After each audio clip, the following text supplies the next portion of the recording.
All right, welcome on in to another episode of Oh So Curious Times DCU Daily. We've got lots to talk about on the show today. As always, we have got news from the world of Hollywood. There's a new set of producers in charge of James Bond over at Amazon. We're going to get into that. Beyond that, we have to talk about, of course, Daredevil Born Again dropping 2 episodes tonight. Lizz has been watching them, so we'll get an update from her what they should think about those. There's a surprise character from the MCU that's going to be making an appearance in one of these 2 episodes. Of course, on the DC front, we have got a ton to discuss. New casting news for Peacemaker, that's of course on the thumbnail, so we'll dive into that. Ben Affleck has been talking about, well, you know, his journey with Batman and where he sees himself potentially either coming back or not coming back to the superhero genre.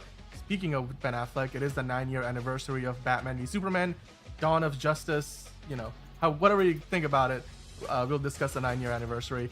And of course, as always, Liz is on the show today, so we have to talk about the movies. And we've got not 1, not 2, not 3, not 4, but 5 different movies we're going to talk about today. We've got like 4 reviews, and then we're looking ahead to Jason Statham in probably what's going to be the best movie of the year. I'm joking. A Working Man. And beyond that, of course, we're going to get into your comments and live chat comments. So much more. To do that, let's get the show started.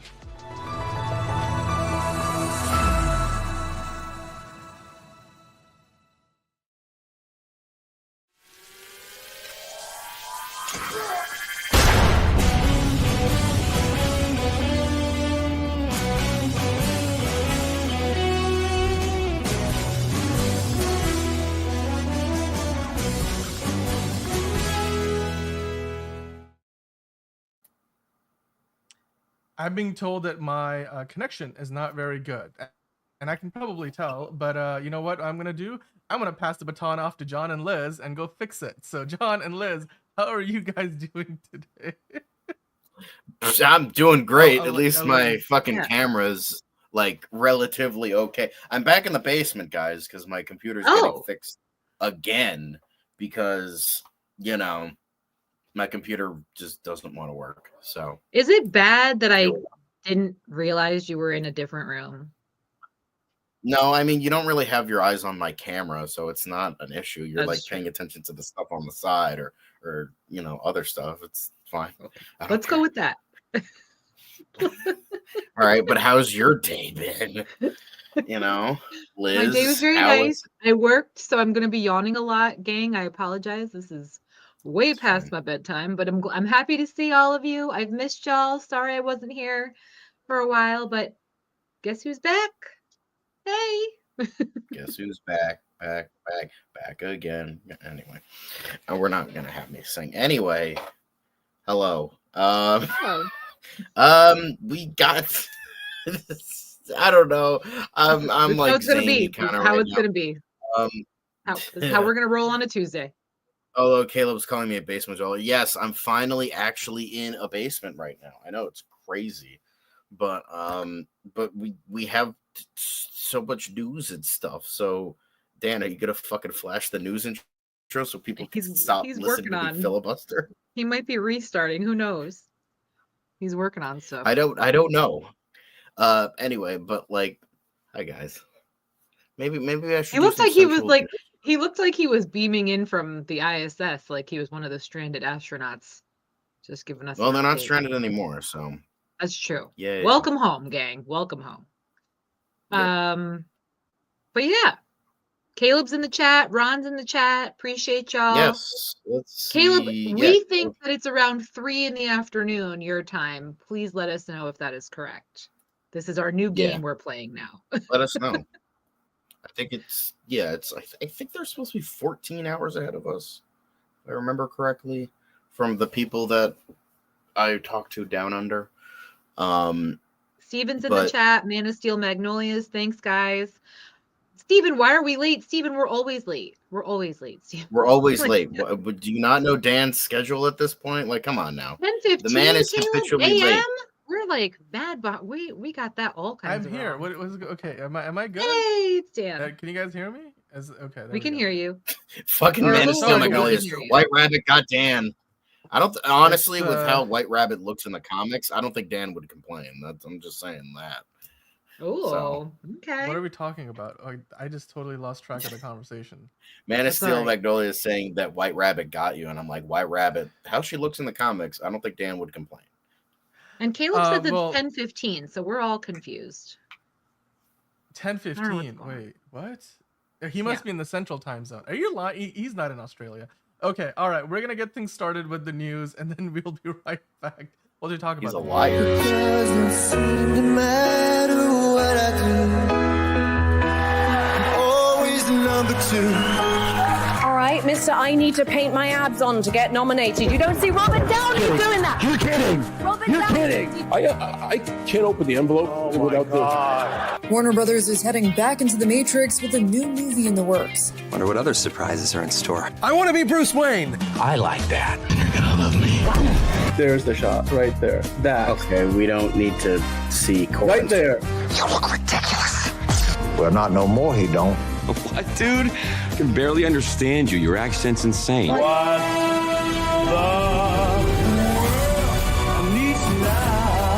Give me a hand up. Nope, I'm actually okay. Thank you very much. Oh, wow. Wow.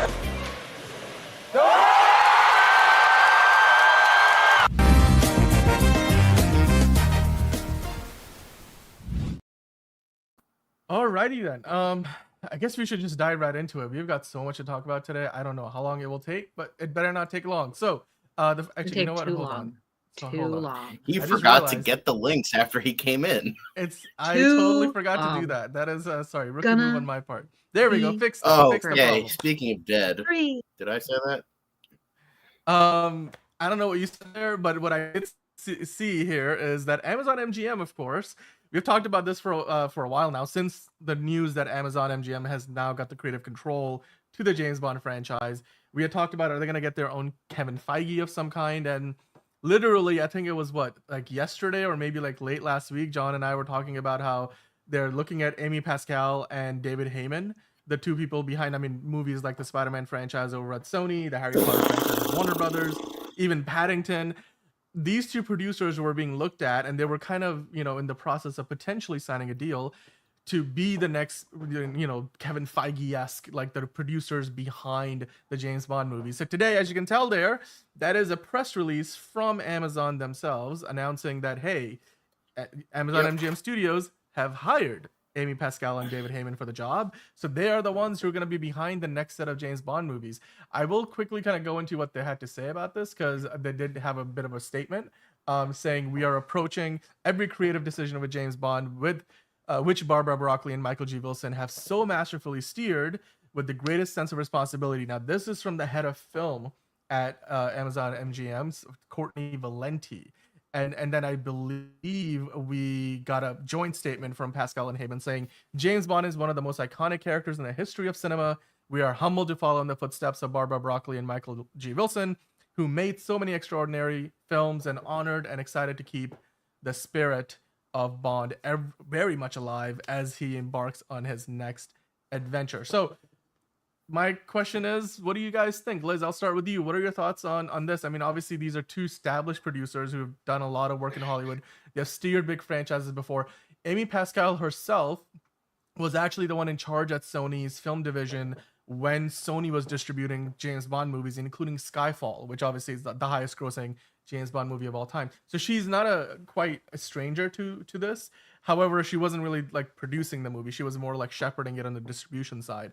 Right. Now she's going to be like what Barbara Broccoli and Michael G. Wilson were. So like, what are your thoughts on this news? Is this good news, bad news? What are No, it's all terrible. It doesn't matter who they got.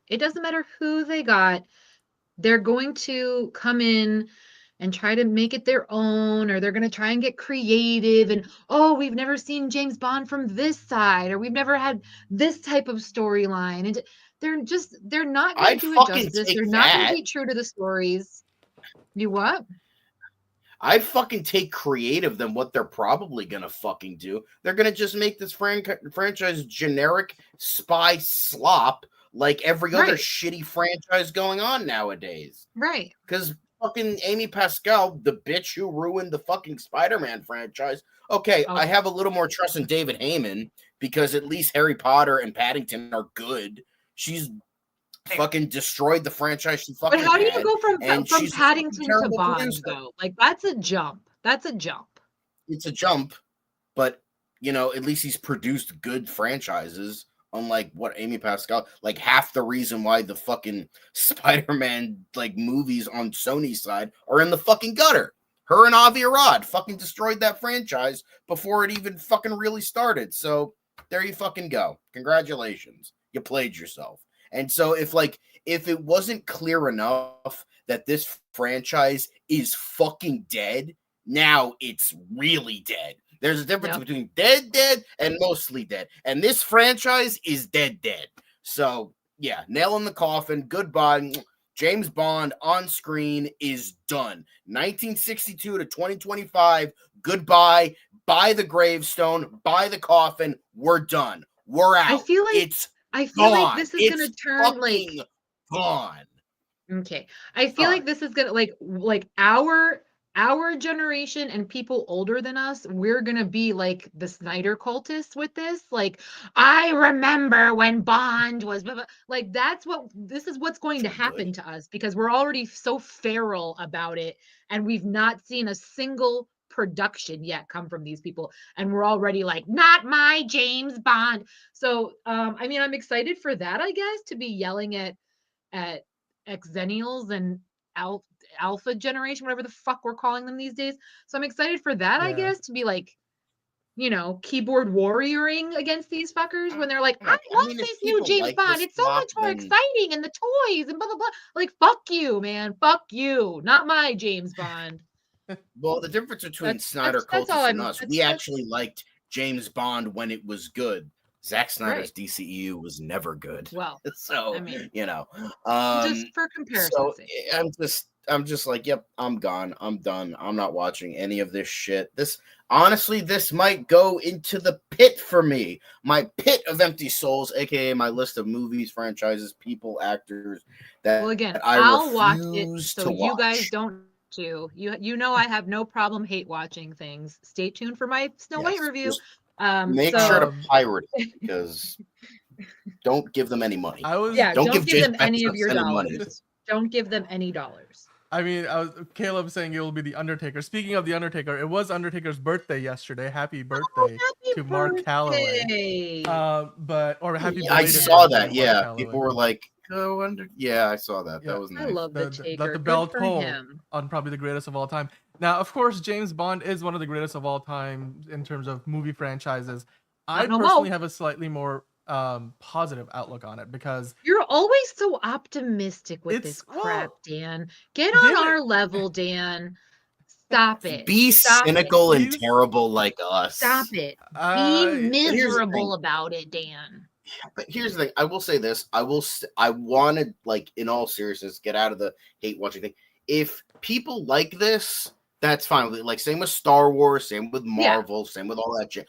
I don't want. The thing is, I don't want to waste my time with it. But the thing is, there's a trillion other fucking things to watch. Whether it's franchises, whether it's original movies or TV shows, whatever. There's so much fucking content that you can fucking go through everything and like die before you get through like a quarter of it. So it's like, I'm good with content. There's still so much I can watch. No, I haven't even seen every James Bond movie, so I could like go back and watch every movie and be fine. I mean, John, I hear you. And here's the thing. Like Liz said, it's too early right now. For me, I look at their resumes and I say, okay, they didn't have, not everything hit, but a lot of things do hit on their resume. Like, you could say everything. I was not the biggest fan of the Spider-Man movies that Amy Pascal produced, but you could definitely look at them and at least, objectively look at the money that they have made. They're 3 of the highest grossing Spider-Man movies of all time. Because that's all. The character is more popular than ever today. And Tom Holland obviously is coming back for another series of them, even though Amy Pascal is not there. The infamous interview with Kevin Feige still exists. But, so like I said, not everything hits. But then David Heyman is somebody who's shepherded really some of the biggest franchises in the history of Hollywood with Harry Potter and yes, Paddington, that's a bit more biased, but Paddington and Harry Potter, I feel like if he's got those on his resume, that's pretty convincing for me. So the fact that the 2 of them are coming in here to oversee this franchise, I will give it a shot. I mean, we might be pleasantly surprised. The first thing they're gonna need to do now is cast their James Bond. That's the big thing now. Now we can actually start talking about who is gonna be the new James Bond, because now we know the two people who will be in charge of making that decision. So yeah, we'll see, guys. Let us know in the comments down below what you think about this news. I mean, we're gonna keep the ball rolling here, and of course, we'll follow the story. Caleb said M. Night Shyamalan is gonna direct the next Bond film, and you know what? Dude. He for can't do it anymore because his movies don't have twists anymore. He doesn't even know what I think he's having identity crisis. So it takes place like as a prequel to the Sean Connery one. Yeah. Well, you know what? We'll get back to this subject when I'm sure we're gonna get more news. I bet you now we're not too far away from the news of the new Bond actually being cast, because you've got the two people whose job it is to do that. So now, of course, there are a bunch of movies. Like I said, we're going to talk about like 5 or 6 different movies today. And those are just the reviews. Oh, yeah. We're actually going to talk about more movies than that, because we are here to talk about all the movies, including Final Destination Bloodlines. And the trailer dropped today. So I want to get your reactions to this. I mean, Liz, I don't know if you have had a chance to see it. I know, John, you saw the trailer, and I've had a bit of a... I have glimpsed the trailer, I haven't seen the whole thing. Yeah, I've seen the latest movie poster that they've got up in theaters right now. So I've seen those promos and things, but I haven't actually seen the trailer yet. No. So I mean, the trailer came out. It's 2 minutes long, so it's a full length trailer, and they kind of teased this part of the trailer yesterday when like the teaser to the actual trailer, which is becoming like a more of a normal thing now. Where there's a shard of glass in the ice, and somebody, I'm guessing, is gonna drink that and then choke on it and then get shredded on the inside, which sounds very gory, but that's what this franchise is about. I mean, John, you saw the trailer. What did you think about it? Is this new iteration of Final Destination of interest to you at all? I never liked Final Destination. Like, here's the thing. I know a lot about the first one because I watched a really good video on it. And like the original ideas for that, like the ending and what it was supposed to be about, was like really interesting. And then the studio was like, nah, fuck that shit. Because it was originally, it was like this whole like cycle of life, death, and rebirth. And it was like going to be like kind of have like a love story and all this shit. And the studio was like, nah, fuck that shit. We don't want that shit in this movie. But it ended up gaining a franchise. So I guess that's something. So because they like they changed the ending, they took out the subplot and like changed the movie. So the original ideas were really interesting in regards to that, but it's just Rube Goldberg machine. That's what it's called, where it's like a ridiculous fucking domino effect and this and that. It's just a franchise. Like, how stupid can we make? Like, fucking is this meant to be a people? prequel? Like, is this like, you know, like where things started, or is this more like this is it runs in the fame? Like, what's the angle here? Like, what impression did you get? What I know about this movie, the log truck, the famous log truck. God. And even people who haven't seen this franchise know about the log truck. They know about the log truck. Yeah. But from what I remember, like when it was announced, that it was going to focus on Tony Todd's character, who, and ironically, it would be his final performance on screen. But allegedly, it's like going to be about him and his like origins. I think like something we're going to explore his character within like the, you know, what the normal. Somebody gets a vision. They fucking avoid the thing, but then they get the thing, and it's like then they all die and all that shit. So, yeah, it's just like I could never get into this franchise. It's just like how can we outdo ourselves? Which is kind of what Saw became after a while. After like the second one, they're like, oh, how fucking stupid can we make like the traps? And it's like, all right, fine, whatever. If you're into that, cool. Oh god, it's just sad looking at Tony Todd, because you could tell he was sick just by looking at this picture. It's just like, it's sad, but like, you know, he still did it, and good for him. But I mean, even though I love Tony Todd, like the man was a fucking legend, even though the Academy did not respect that legendary status. But you know, I'm still miffed. But I can hold the grudge like a motherfucker. Yeah. No, I hear you. But it just it's even with that, like I love, but I'll just go rewatch Candyman. I'll go like rewatch Night of the Living Dead, I'll just go watch his older movies, or movies of his I have not seen yet, then go and see this. Like, it's that's like pretty much the main draw, I feel like. It's his kind of like what a lot of people with like Kill the Justice League with Kevin Conroy, or like Crisis on Infinite Earths Part 3. Oh, this is the last performance from Kevin Conroy. Although apparently Kevin Conroy has like 17 last performances with how much they've like. He did lines for this. Yeah, Am I wrong? True. That's true. No. It's right. We have talked about it like 7 times. Like, that was his last performance, and that was his last performance. I mean, right. Honestly, to me, I don't mind that trend particularly.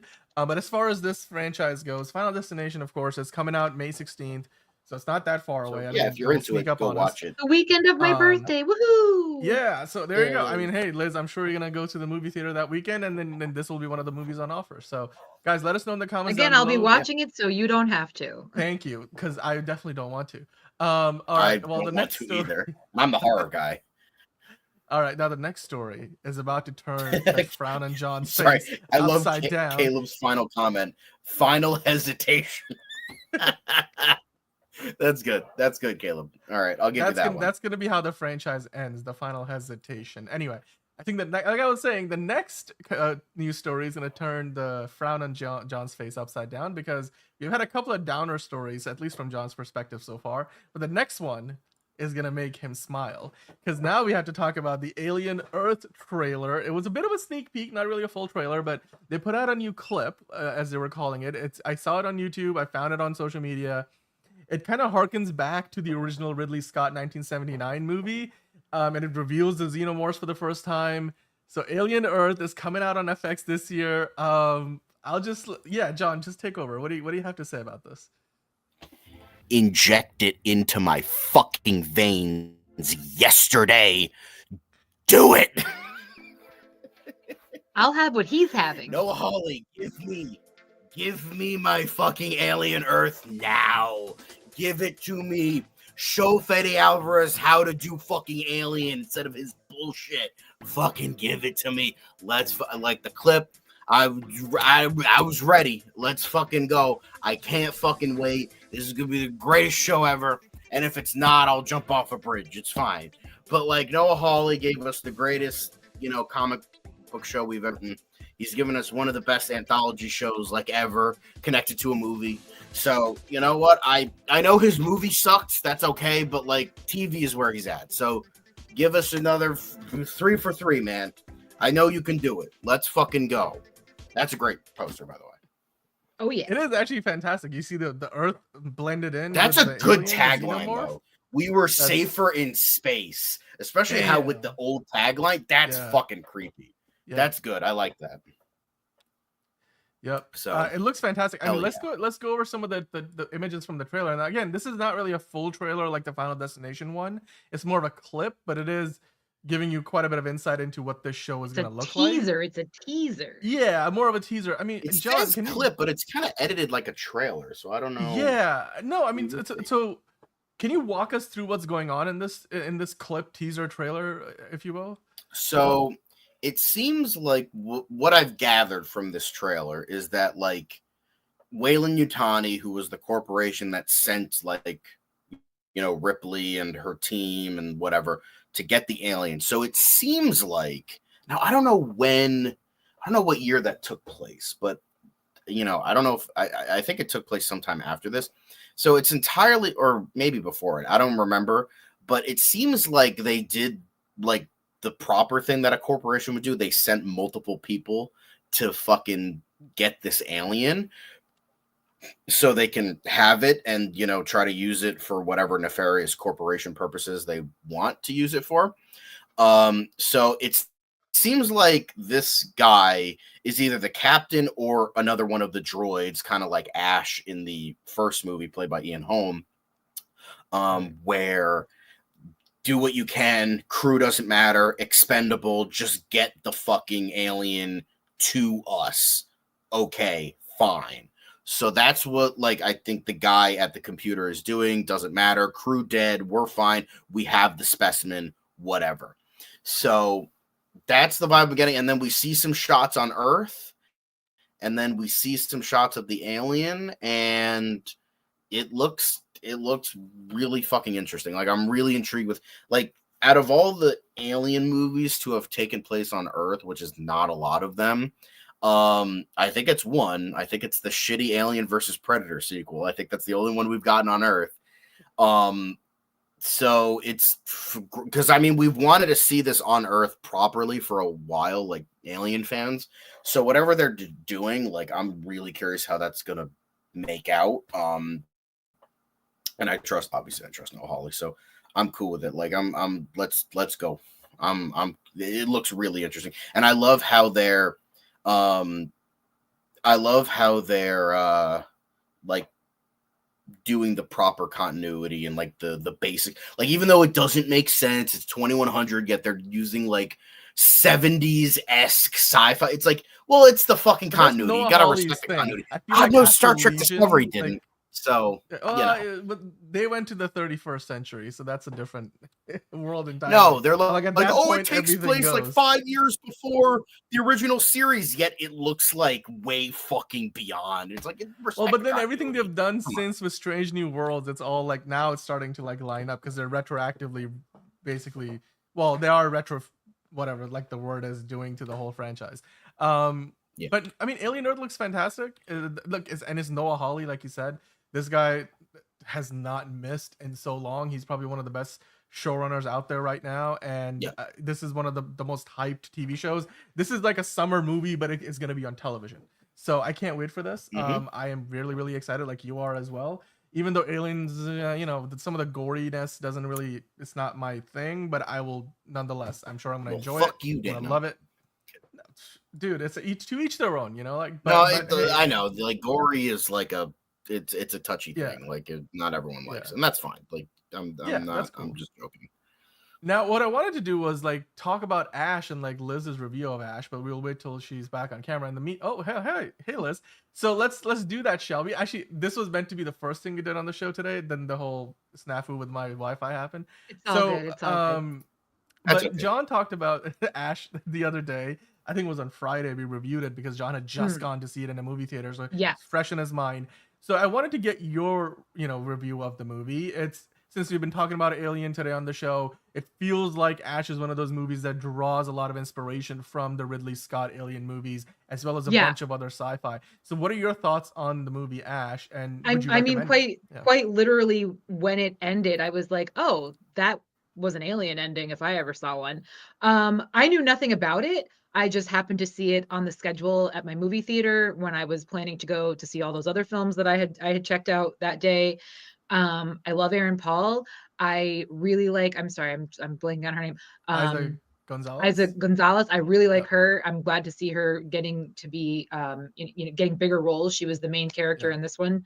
I was concerned because they had it listed as sci-fi, but yet when you read the description, it kind of listed in like the horror genre. Sci-fi so horror, I reached out to John and I was like, hey, is it worth it for me to see this? Or is it a horror film? And he was like, no, it's a sci-fi film with a little bit of body horror in there. There's some alien parasite thingy that's attacking the crew. And I was like, all right, I'll check it out. And I'm glad that I did. I am really glad I did. I never saw a trailer for it, never saw it advertised anywhere else. I knew nothing about it whatsoever, but I'm a big sci-fi fan. I really dig alien movies. And again, it had two actors in it that I knew, that I recognized, that I liked. And then who else was in it that I liked as well? Oh, and Iko Uwais. That's his name, yeah. And Balua Coley. I don't know their names, but I like them. I like those actors. So I was all in, and I did. I really, really enjoyed it. For such a small cast, there was a lot going on in that film. I mean, the majority of the time it was just Isa and Aaron Paul, but it worked. They kept it moving. I wasn't bored at any point. I didn't feel like it was too long. I felt the pacing was good throughout the entire thing. I really, really enjoyed it. So if you guys like sci-fi, if you like alien films, this is definitely one to check out. And that just kind of flew under the radar. Again, I saw no advertising for it. I knew nothing about it going into it, but I'm glad that I checked it out. Yeah, I mean, John, you were just absolutely glowing about this movie. I was glowing more than a pregnant woman. I was fucking glowing about this goddamn movie.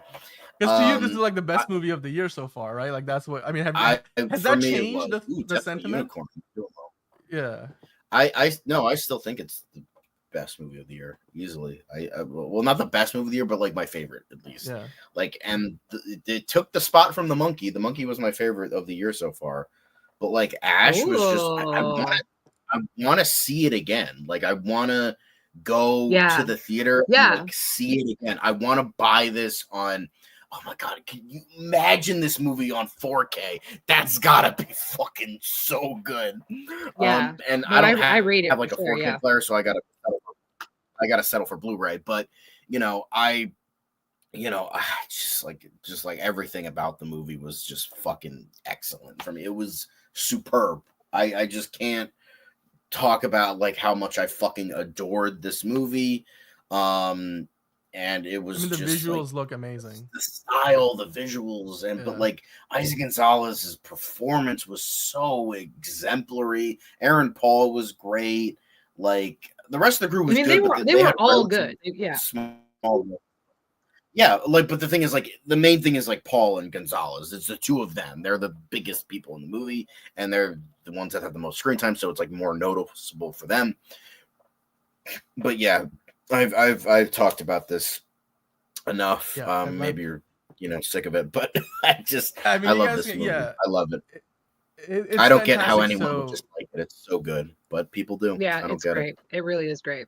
So far, I mean, the majority of the critics like it. The audience score isn't so pretty, but like, I don't know. I guess there's not many audience scores to collect on Rotten Tomatoes. This is not nobody's really a lot of people are going to see.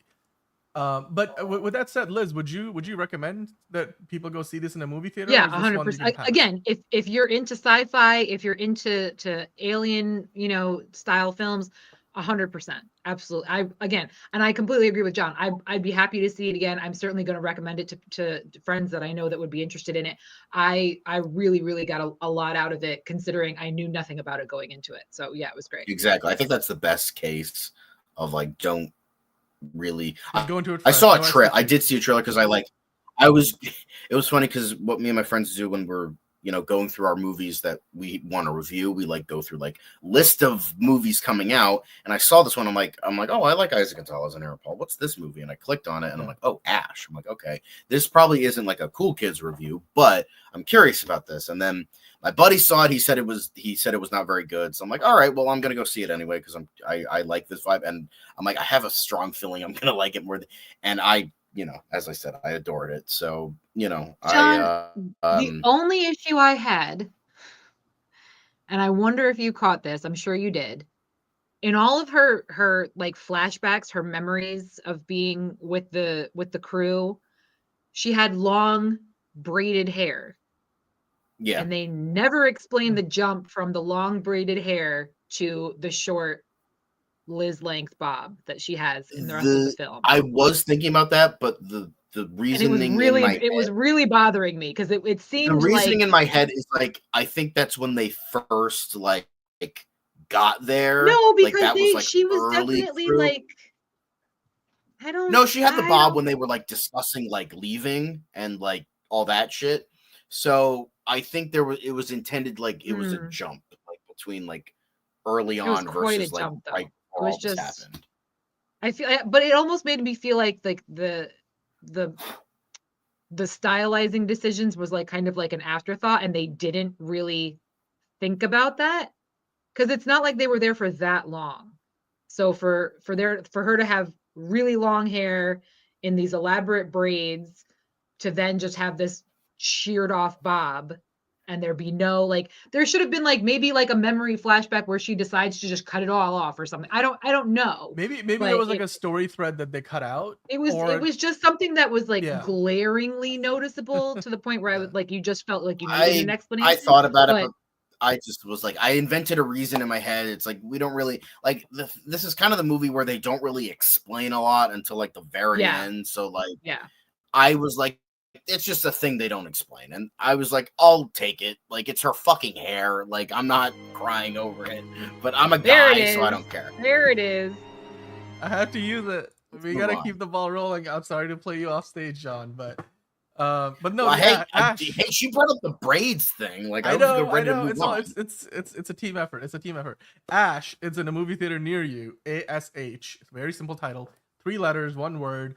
You can go check it out. It's a sci-fi horror movie. Let us know what you thought about it. And of course, I'm sure we'll It's discuss not really. it again. It's a thriller for sure. I wouldn't go so far as horror, but there is a lot of blood. That actually makes me a little more likely to go see it because I don't like sci-fi horror as much. Anyway, but guys, let us know in the comments down below what you thought about Ash. Of course, with that in mind, we have to move on to another movie trailer. Of course, this is The Ritual, and it's starring Al Pacino and Dan Stevens. It's coming out on June 6th. Did you guys get a chance to look at this? I mean, John, I know you saw this for sure, John. I don't know, Liz, if you got a chance to see I this, did. Yep, I did. What are your thoughts on The Ritual? I don't want to see it at all, but Al Pacino looks really good in this, and so I don't want to see it. I don't want to see it. I want nothing to do with this movie. But I will probably see it. Like from what point of view, it looks bad or it looks like it will scare you? No, it's gonna make me poop my pants, and that's not what I go to the theater for, frankly. So I don't want to poop my pants. And you can go ahead and cut that clip and use it in future episodes. But I want to see it because Al looks great in it. I love Dan Stevens. I love everything that he's been doing lately. But I don't want to poop my pants. Wear an adult diaper then. Buy some pens. I don't want to do that either. By the way, we have Lex in the chat. Hi, Lex. She's suggesting Daisy Edgar Jones as Wonder Woman. Potentially a good pick. But I don't know if they're actually even casting Wonder Woman yet. So, but good pick on your part, Lex. We will definitely keep that. Liza Gonzalez should be Wonder Woman. I cannot tell you how many jokes people have made in that fucking comment section. Say, I look like so many Scarface references. It's like insane. But I'm reasonably excited for it. It looks kind of interesting. It looks better than the fucking Russell Crowe Exorcist duology that he made back to back. Yeah. So it looks good. Yeah. I like Ashley Greene. Remember Twilight? And then it had Hey, Abigail she was Cohen. just in that Nick Cage movie like 2 years ago. But I do like Abigail Cohen. I think she's a good actress. She hasn't done nearly enough as I think talent provides. But yeah, I think it looks good. It looks good to me. It looks interesting. Yeah, June based on true events. Quote unquote. Well, June 6th will be here in a couple of months. I'm sure this might.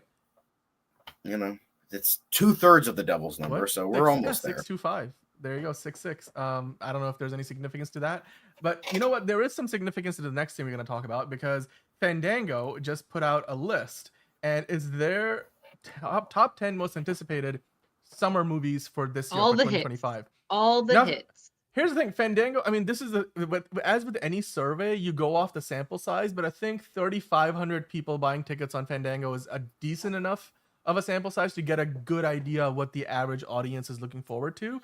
So that's what they did. They basically went across their data for 3,500 ticket buyers on Fandango and asked them and kind of like, okay, what are your most anticipated movies coming out this summer? Now the list is right here. Here's a graphic. And I think we should just kind of go over this and discuss, like, do you guys agree with the list? Do you think this is an accurate reflection of the audience's expectations?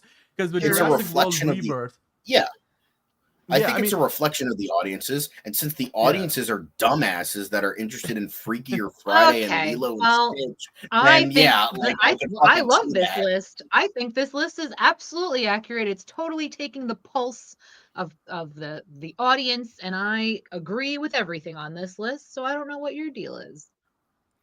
I mean, look, we will talk about the. I mean, I don't know about the ranking. Like, I don't necessarily agree with the order. But I don't agree with the ranking. This makes perfect sense to me. Well, no, but that's the whole point. But it makes sense. Like, the ranking here is okay. Here's the thing. I'm just gonna say this out in case one of you guys is listening to the show instead of watching us. Watch our beautiful faces. But if you don't want to, that's okay as well. Number 1 is Jurassic World Rebirth, which to me was a little surprising. Number 2, Fantastic Four, the Fantastic Four First Steps. I'm okay with that. I think it makes sense. and then Mission Impossible: The Final Reckoning being I'm at number surprised that 3 Mission Impossible is number above. 3. Yeah, I mean, Superman coming in only at 4th. I mean, and look, Jurassic World Rebirth being number 1 again goes to show you, despite the internet's like hate for the Jurassic World franchise, I told they you. make like $1 billion. The last one made $1 billion. They're just billion. like the Fast and Furious franchise. They will always have butts in seats. They will always have audiences coming back for the sequels, no matter how goofy they seem, no matter what B actors they get to be in these major roles. They're always going to get the audience. They're gonna make so much fucking money. It's gonna be stupid. Gonna be stupid how much money. Now here's the thing: the top 5 here makes sense because the top 5 is rounded out by Thunderbolts, so you have basically 3 superhero movies, 2 Marvel, 1 DC. Then you have the Mission Impossible film. It's being hyped up as going to be the last one, and then Jurassic World, which we know probably is going to make $1 billion because every single Jurassic World movie has.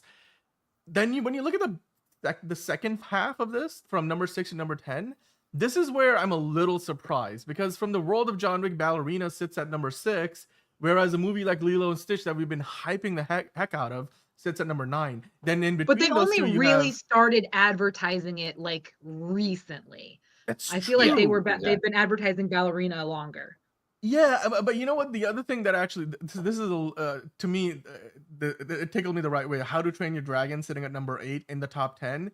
I mean, there's a lot of people out there like, do we really need another live action remake? I'm like, look, when it's How to Train Your Dragon, yeah, we do. As long as it's done well, I think there's a reason why I think Lilo and Stitch and How to Train Your Dragon are potential $1 billion movies than Snow White. 100%. Because they're better, at least on the surface, based on the trailers and the clips, they look like they're better made. Yeah, movies. well, I'm literally flying to another state to watch Lilo and Stitch with my nephew, who is obsessed with awesome. Stitch.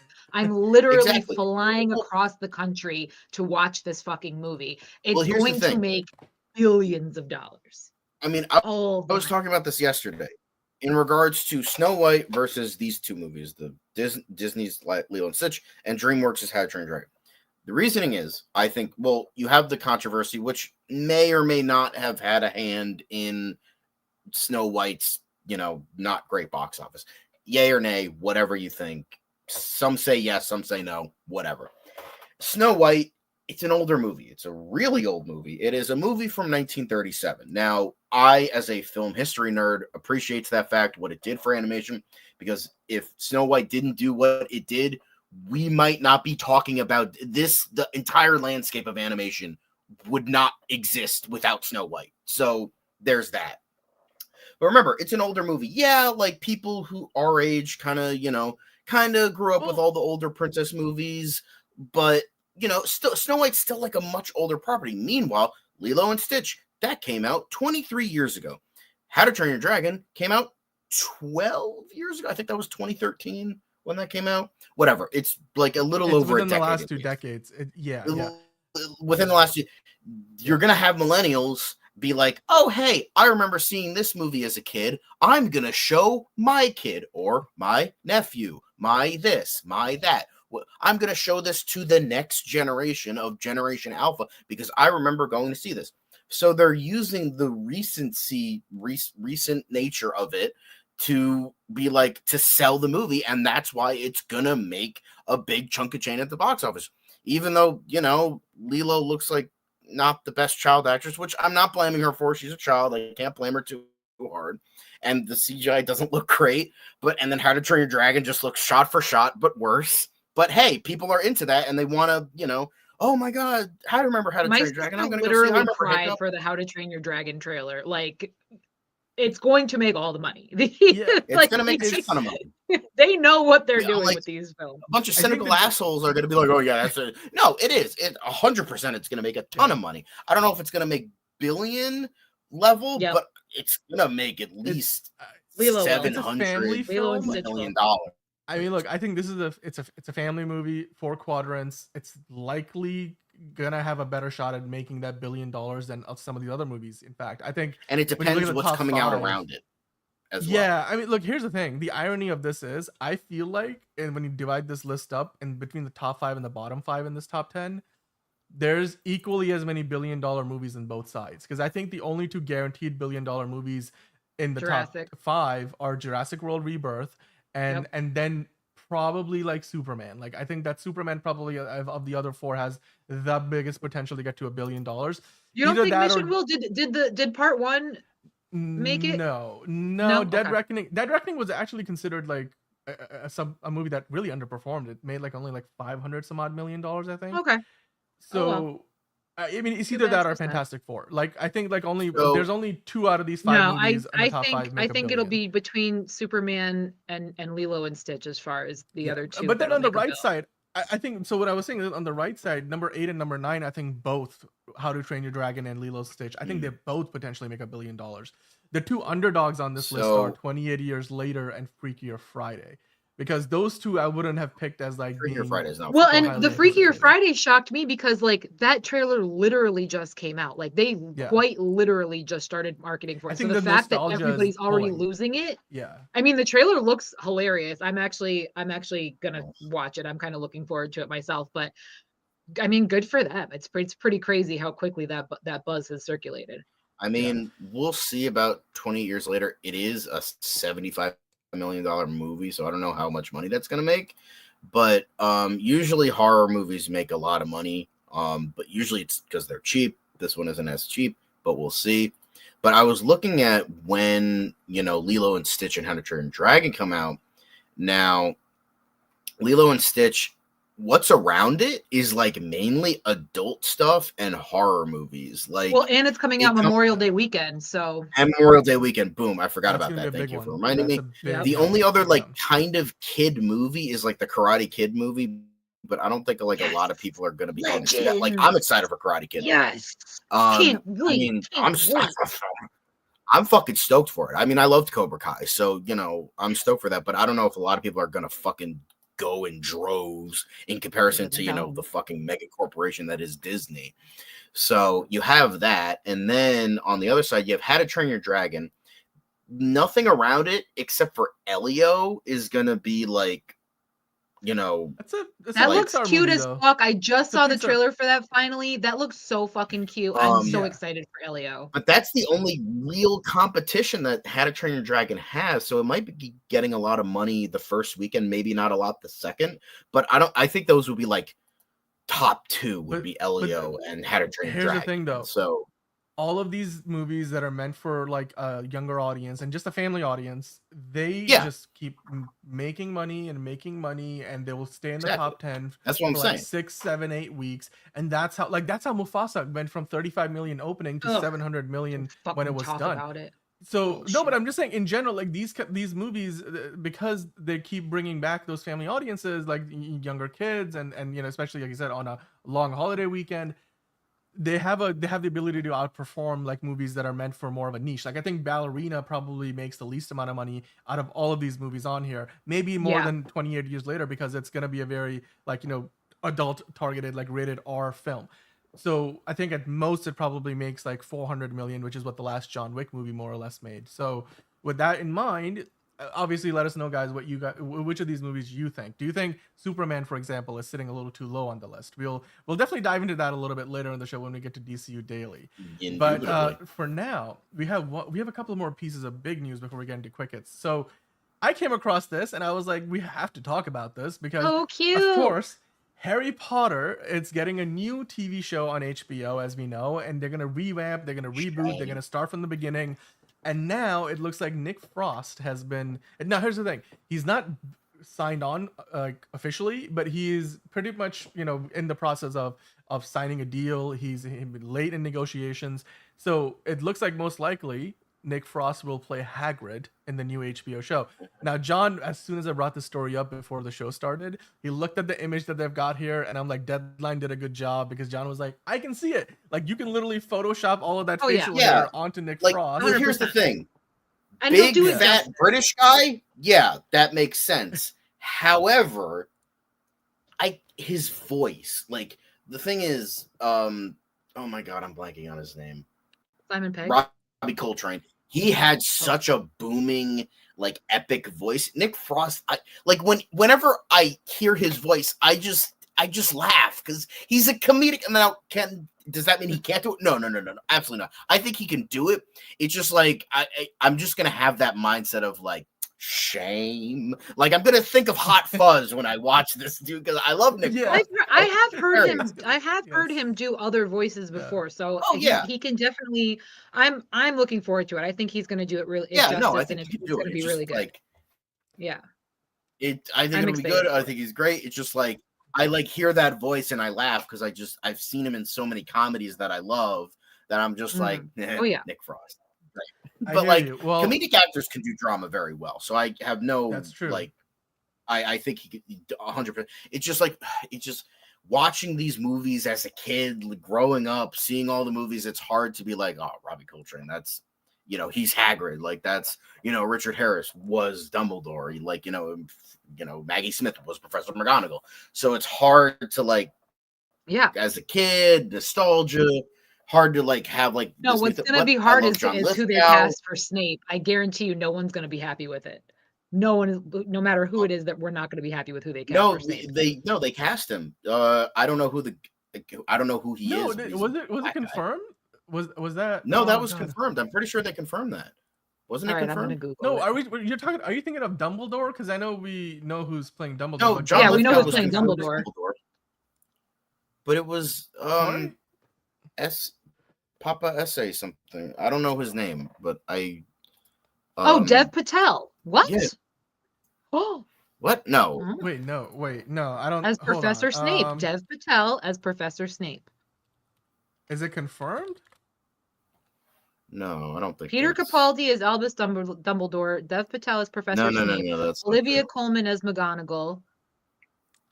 No, that's no. Right. Okay, no, I think you can. It's you're right, John. It's Papa Esidu. Esidu? Papa Esidu. That was his name. I was afraid I was going to butcher it, but yes, that is. He was rumored, and then it was finally confirmed like a couple days ago. It's right here. Let me get to the right page. But there you go. This is from March 7th. There's the story. Okay. So that was. Yeah, I mean, they were nearing a deal. I don't know if this has been finalized yet. So there you go. That's what he looks like. I don't mind it. I mean, I think both of them could be good fits. Here's the thing. It's so difficult. I thought it was confirmed. My bad.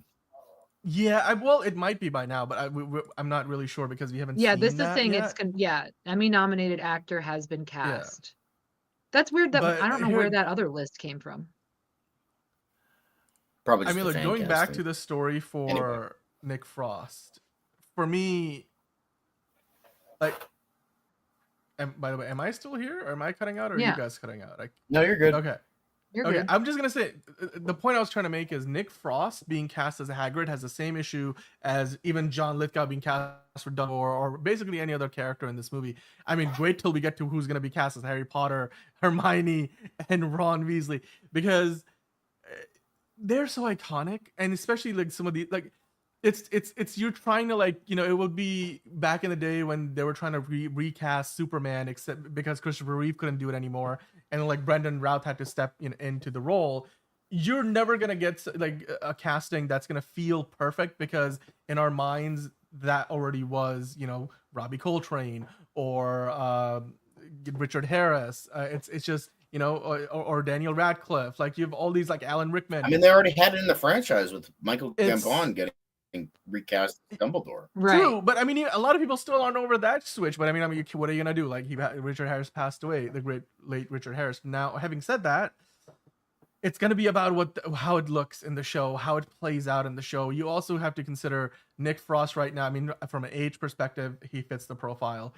Then the voice is gonna be difficult to work around because I don't know if he's got that raspy, deeper voice that Robbie Coltrane brought, but. Here's the thing. You're not going to win everybody over with just the casting news. This is something where people will have to just see the show to judge for themselves. Is this good? Is this up to par of what we expect from Harry Potter?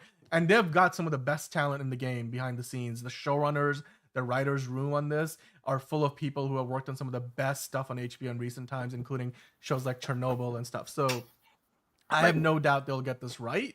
It's just like you said, it's gonna be hard. Like it's hard. That would have been interesting. Speaking of Chernobyl, if they got Jared Harris to play Dumbledore, that would have been That would That would have been interesting. That would have been, but like that would, it would feel a little off type, but he could do a great job. And I loved him in Foundation. Well, I mean, it's his son, so yeah. So that would have been interesting. But hey, you know what? Harry Potter, Hagrid, Nick Frost, poised to play Hagrid. Oh my God, I still remember editing the Robbie Coltrane tribute montage when he passed away, and that was a hard one to get through because I grew up on Harry Potter. I know, like whenever I bring this up with Fiona, because Fiona just loves, I guess, a really big crack out of me, like, oh, Master has given Dobby a sock. Dobby is free. It's just these moments, they stick with you, and obviously Hagrid is part of like virtually, you're a wizard, Harry. Like those sequences, those scenes, they're gonna have to kind of do another version of that, and it's hard for me to imagine how can they like do it in a way that feels as iconic as nothing is gonna feel as iconic. So I'm like, I suppose they'll have to just chart their own path. We're used to seeing it in the comic book world. Now we get to see it with something like Harry Potter. So anyway, I digress. I love Caleb in the chat being like, Hagrid going off the fucking chains. I hope Hagrid tells us to go to the Winchester. Yep. I actually put that comment up earlier. I don't think you were looking at the comments, John. But anyway, this is the last news story before we get into the quick hits, Les. In a warning sign for Hollywood, I should say, younger consumers are choosing creator content over premium TV and movies. Now, the gist of this is basically, according to a new Deloitte study, Gen Zers are choosing social content, creator-driven content like YouTube, like what you guys are watching, over big budget entertainment like the movies and TV shows that we are talking about all the time. So a reason why they seem to think that is because price pinching. Obviously, younger people don't have as much, free income to just money to spend on things like streaming services, and streaming services keeps raising up their prices. And of course, we have had reports, we've talked about it on this show in recent weeks and months, that YouTube has consistently, been rising to the top in almost every category as not only like the most watched streaming service, but also like overall just what people are watching on their TVs, on their phones, the viewing hours. It's like, yes, Netflix and, all these other streaming services like Hulu and Disney Plus and HBO Max or just Max, they all have a lot of subscribers, but YouTube still manages to beat out all of them to the top of the list. So when you look at these trends, Liz, do you think this is just going to be how things are moving forward? Do you think there's a reason beyond just the pricing, obviously, because like YouTube is free to watch with ads, or you can pay for the premium and not get ads. But on these other streaming services like Netflix, the cost of entry now is like at least $10-15. And then you talk about 5 other streaming services. People can't, especially younger folks, they can't afford to pay for 5 streaming services. I mean, or do you think there's more to it than that? And not to mention, even if you are sharing passwords or you have the family share services or what have you, they're still a freaking pain in the ass to use. Half the time, if my sister logs in, then I get logged out, then I have to text my mom, can you send the code for Netflix? Did you update the password for Disney Plus? It's all a pain in the ass. And no matter what, YouTube has always been there for us. If there's some obscure British TV show that I've never heard of before, I can find every episode, every season on YouTube. Yeah, I have to deal with ads. It's annoying, or maybe some bad editing, whatever. It doesn't matter. I'm always going to get the content that I'm looking for on YouTube without having to pay any money, sign up for any subscription bullshit.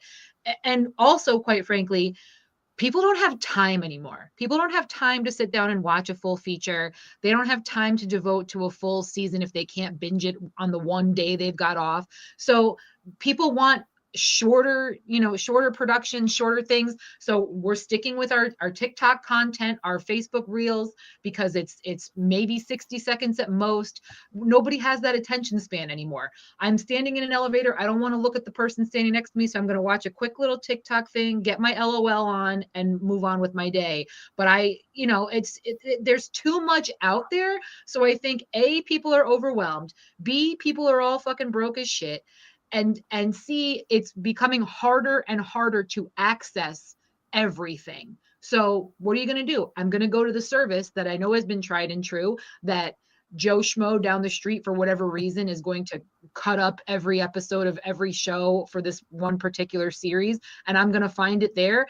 I'll deal with a couple of ads. I'll probably go take a piss while it's playing, and then come back and enjoy my content in the little bit of time that I have to watch it. So, I mean, yeah, this is exactly where things are headed, and it's not slowing down. And that's why these influencers are millionaires, man. It's wild.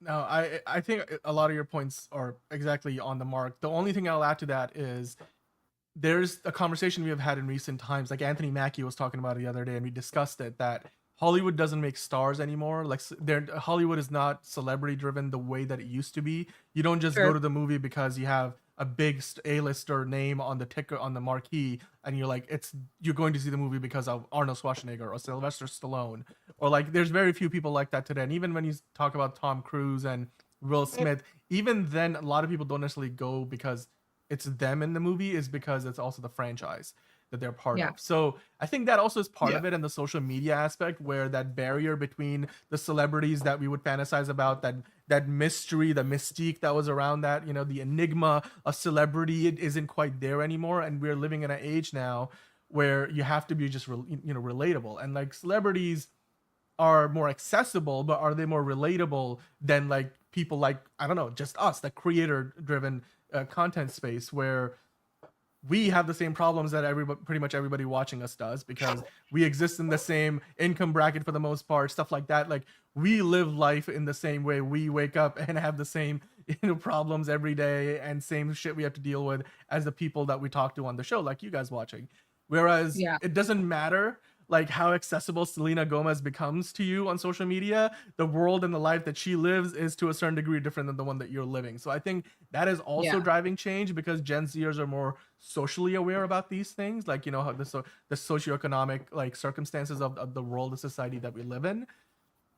And that is something that I think on the surface level, it doesn't get addressed. But I think that's also a big part of all of this, because you can't just address this by lowering streaming service prices and like changing how expensive it is to have that content. I think it goes even beyond that. I mean, that's part of the problem. I think it's also more of a psychological thing, just a social thing, really, when it comes down to it. So, yeah, I mean, I don't think this trend is ever going to change. This is like the train has left the station. Well, I mean, again, like, it's kind of, it's a hobby of all of ours, right? To watch these things, watch these films, watch these TV shows. Like I said, I knew nothing about Ash, but I love Aaron Paul, and I like, how are we pronouncing her name? Isa Gonzalez. Isa Gonzalez.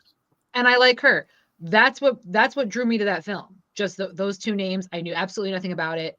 Like I said, John gave me the green light, said I'd be okay. I wasn't going to poop my pants for that one. So I was like, all right, fine. I saw it.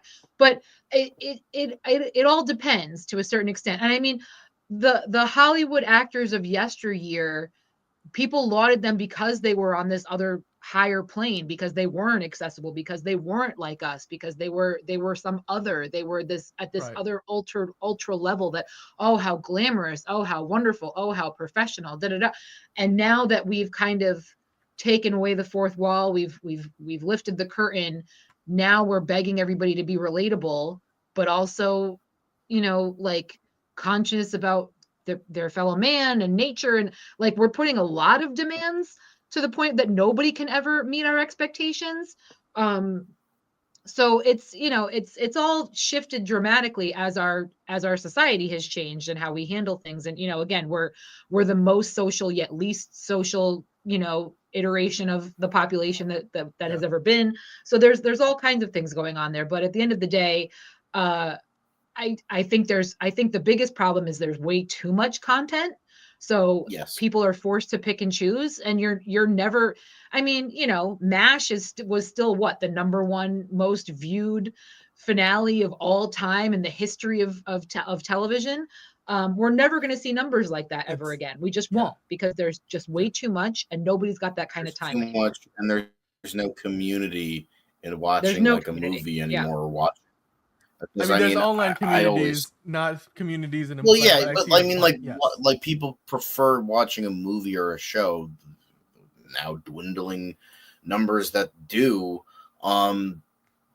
they prefer to watch it on their couch at home for $6 rather than going to a movie that'll cost $100 for 2 people.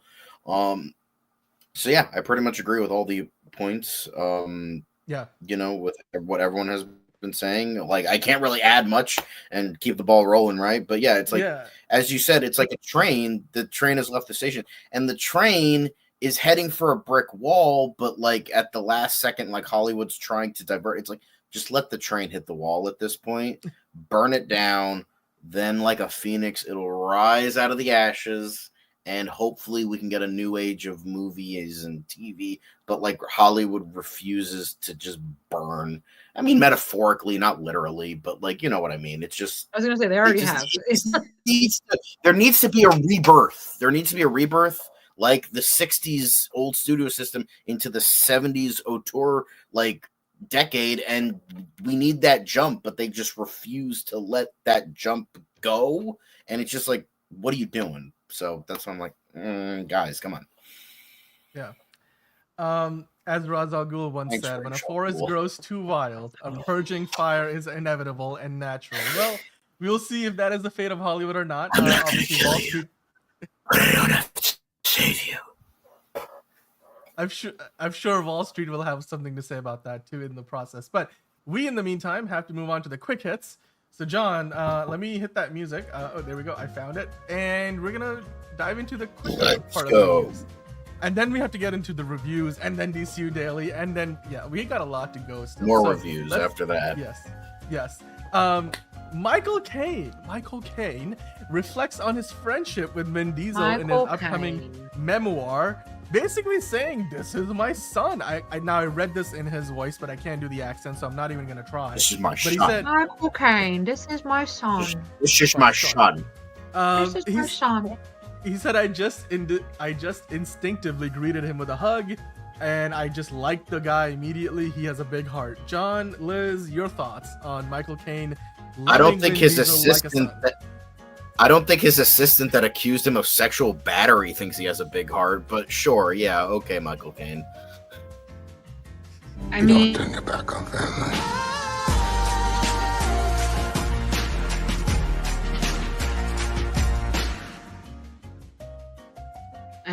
I expect he's going to show up in the next Fast and Furious film, so good for Michael Caine.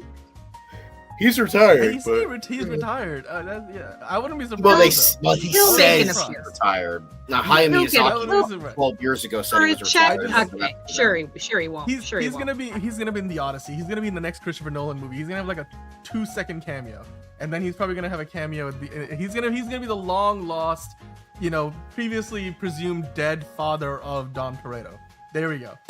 And now we know where Don Toretto gets it from. Why is he Michael British? Caine was cool enough. I don't know. I don't know, because he raced in Puerto Rico. He was a NASCAR racer from Puerto Rico. He was part of the Italian job. The man got around. That's why. Anyway, I'm surprised he wasn't cast as Dumbledore. Honestly, he's too old.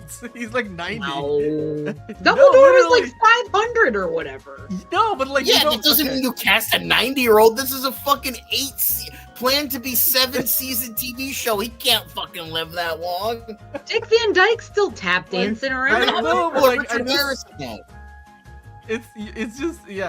was like, I hate to be the one to say it, but like Michael Caine, we don't want another Richard Harris situation. So yeah, exactly. Anyway, this fucking news. Linda Cardellini. So John, we talked about this a few days ago. She was in talks, and now it looks like she has officially joined A24's Friday the 13th prequel series as Pamela Voorhees.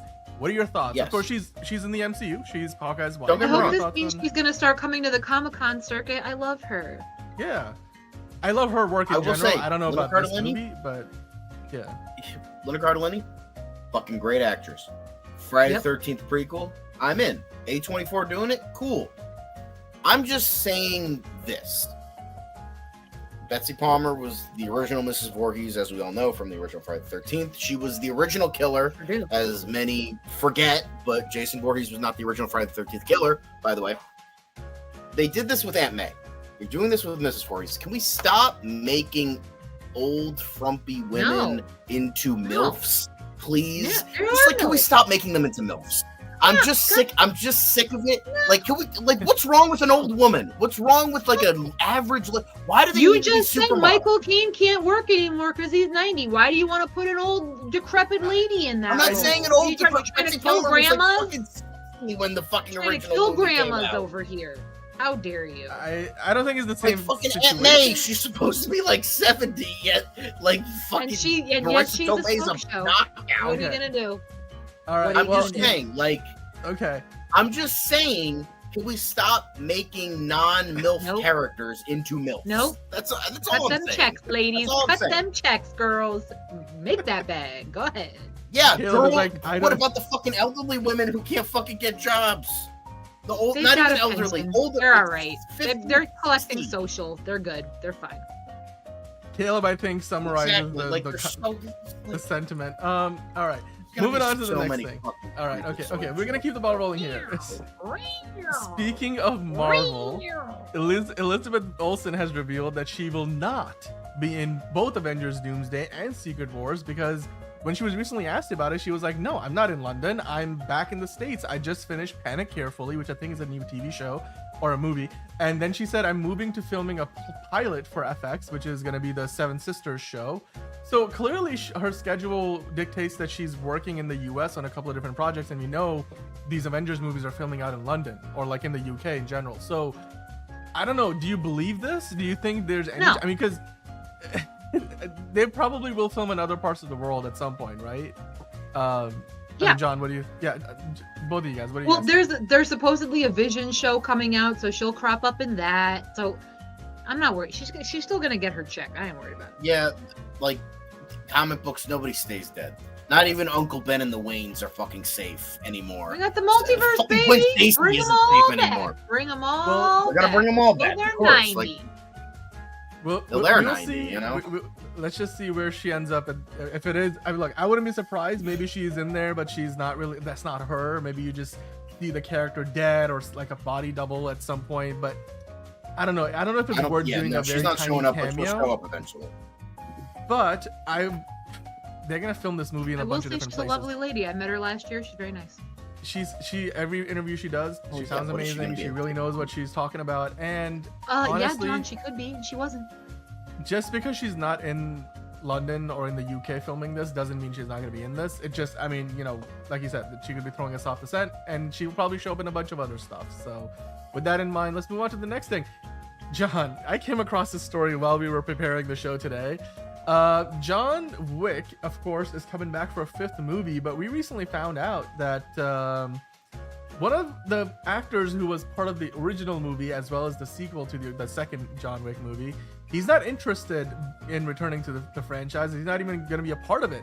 John Leguizamo, who's currently filming The Odyssey with Christopher Nolan, said, I had a whole backstory and everything, but I don't want to get into all of that. So he You doesn't mean seem to be happy Leguizamo? I about was it. like, who the shit are you talking about? John that it? Leguizamo. Leguizamo. Leguizamo? There we go. Sorry. We were trying to figure that out before. Also met him. Lovely man.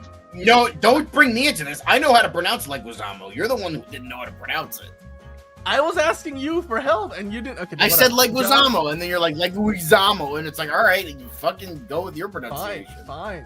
Okay, I'll take that on the chin. That's my. I was bad. just But- genuinely confused. I didn't know who you were talking about. I apologize. Yeah, no. So John Leguizamo, who of course was the guy who runs the card shop in the first movie, and then he's back in the second movie. He's like, he's part of that scene where he's like, you put your hands on my son.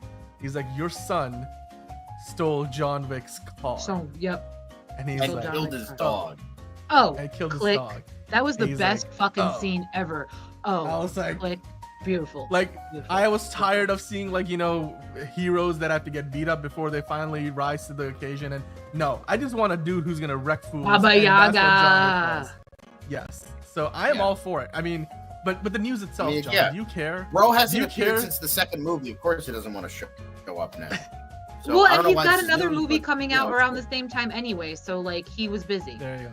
And I'm He's sure gonna be in a his, Christopher Odyssey fucking movie. Nolan movie. Stop Yeah. complaining. God damn. I'm sure it's gonna make No more one's money than John complaining. Wick 5. We love John Leguizamo. Sounds like We're he's excited that complaining. he's still getting checks. All right. Oh yeah, now, I just speaking sent this of getting to you. checks, Hooray! thanks, Liz, for bringing this to our attention because I totally skipped this last week, but news came out about a new Power Rangers TV show on Disney Plus. Apparently, Johnny Steinberg and Dan Schatz are in talks to write, produce, and showrun a new Power Rangers series for Disney Plus. Now, of course, the franchise has changed hands recently. I think the owners, Saban Brands or Saban Entertainment or whatever, they were the longtime owners. They actually had bought and sold the franchise multiple times, but they recently ended up selling it to Hasbro. So Hasbro, the same toy maker behind, I think, Transformers and a bunch of other, of G.I. Joe and stuff, they are producing the series for Disney Plus. Any interest from you guys? Don't watch Power Rangers. I just know that my friends who are Power Rangers fans are fucking pissed. So I don't know. They always succeed. They always make money. They have a huge feral fan base. I've met 3 of the original Power Rangers. The fandom still stands. So no matter what anybody thinks about it, they're gonna rake in all the dollars and sell all the toys. Good for them. Again, I will say this: the 2 showrunners here, they're the ones who have been working on the Percy Jackson series on Disney Plus, which is incredibly popular. So this is DOA then. Whoopsie-daisies. No, I'm just saying a lot of people watch that show. So maybe I'm a Power Rangers fan. So when this comes out, I'm gonna watch it. And if I don't like it, I still have like 25 seasons of the show to watch from before. Disney at one point, by the way, and you also have Super Sentai. Just watch the original Super Sentai. It actually has an actual plot rather than just taking the action scenes and filming a new plot around it. Just watch. The last film they did had so many butts and seats. I like that last movie. Yeah. I really did. Fucking watch Kamen Rider. Watch anything. Just don't. Power Rangers is like diet, whatever shit. I don't care, man. I love Power Rangers. My text tone is the power. Like Zordon is calling me. I'm like, one day I'm just gonna disappear and show up in a Power Rangers costume. It's like, but the person has to get the reference. I don't feel like what time is Power it? Rangers fans around. It's Morphin time. Yeah, it's Morphin time. Now, speaking of Morphin time, Brendan Fraser isn't morphing into the Mummy anytime soon, but he adorable. Is he not just adorable? He's gonna show up to your double viewing of the Mummy movies because, of course, there's a new Mummy being filmed right now. But the original Mummy movies are back in theaters, Liz, and he's popping in. Like Brendan Fraser popped into a double viewing, and people loved it. I mean, what are your thoughts on, just again, like you said, this man is just enjoying life. He's just look at him. See, they get it. Adorable. He's enjoying life. Just adorable. Look at him. And he's in costume. I've also met him. He's a lovely man. He's just as wonderful as. Oh yeah, of course. But I just love how he's in costume right now. I'm like seeing this. Why didn't they just do a new Mummy movie a la Indiana Jones with an old Harrison Ford? Like, just bring him back. Because physically, it'll be hard for him. That the Mummy is pretty much what broke him in the first place. Okay. And that and Tarzan. So physically, I don't know that he is up for it. Think of George of the Jungle, not Tarzan. Correct. Thank you. Jungle. Way hotter. It's a technicality, because then so you're not lambasted in the comments. All right. All right. Fair enough. Greasy in a loincloth, babe. Easy to get confused. The only thing worthwhile about the Batgirl movie, the only thing I wanted to see from that goddamn Batgirl movie was Brendan Fraser as Firefly. Why couldn't we get that? God damn it. Daredevil Born Again has a 2-episode mid-season finale. I don't know what you want to call it. They just have a mid-season. Episodes 5 and 6 are out today, and Liz, you were watching them actually. They put out this trailer, so obviously if you guys haven't seen those episodes, you can watch the trailer first, but if you have, I want to get your thoughts, Liz. The episodes 5 and 6 of what you have seen so far between the 2 of them. What are your thoughts on where things stand with this show now you're halfway through the season? He finally puts on the suit, gang. Spoiler alert. Puts on the suit. He does it. We knew he was going back. We see John Bernthal in episode 4, which I didn't get to talk about. That came out last week. Finally got our Punisher kind of getting in the mix. Episode 5 all took place in a bank. It was a bank that was managed by Miss Marvel's father. So that was cool to see him pop up. I know he's showing up in these episodes, right? That was confirmed recently. So there you go. Yes. Yeah. So it was cool to see him. And what else can I say?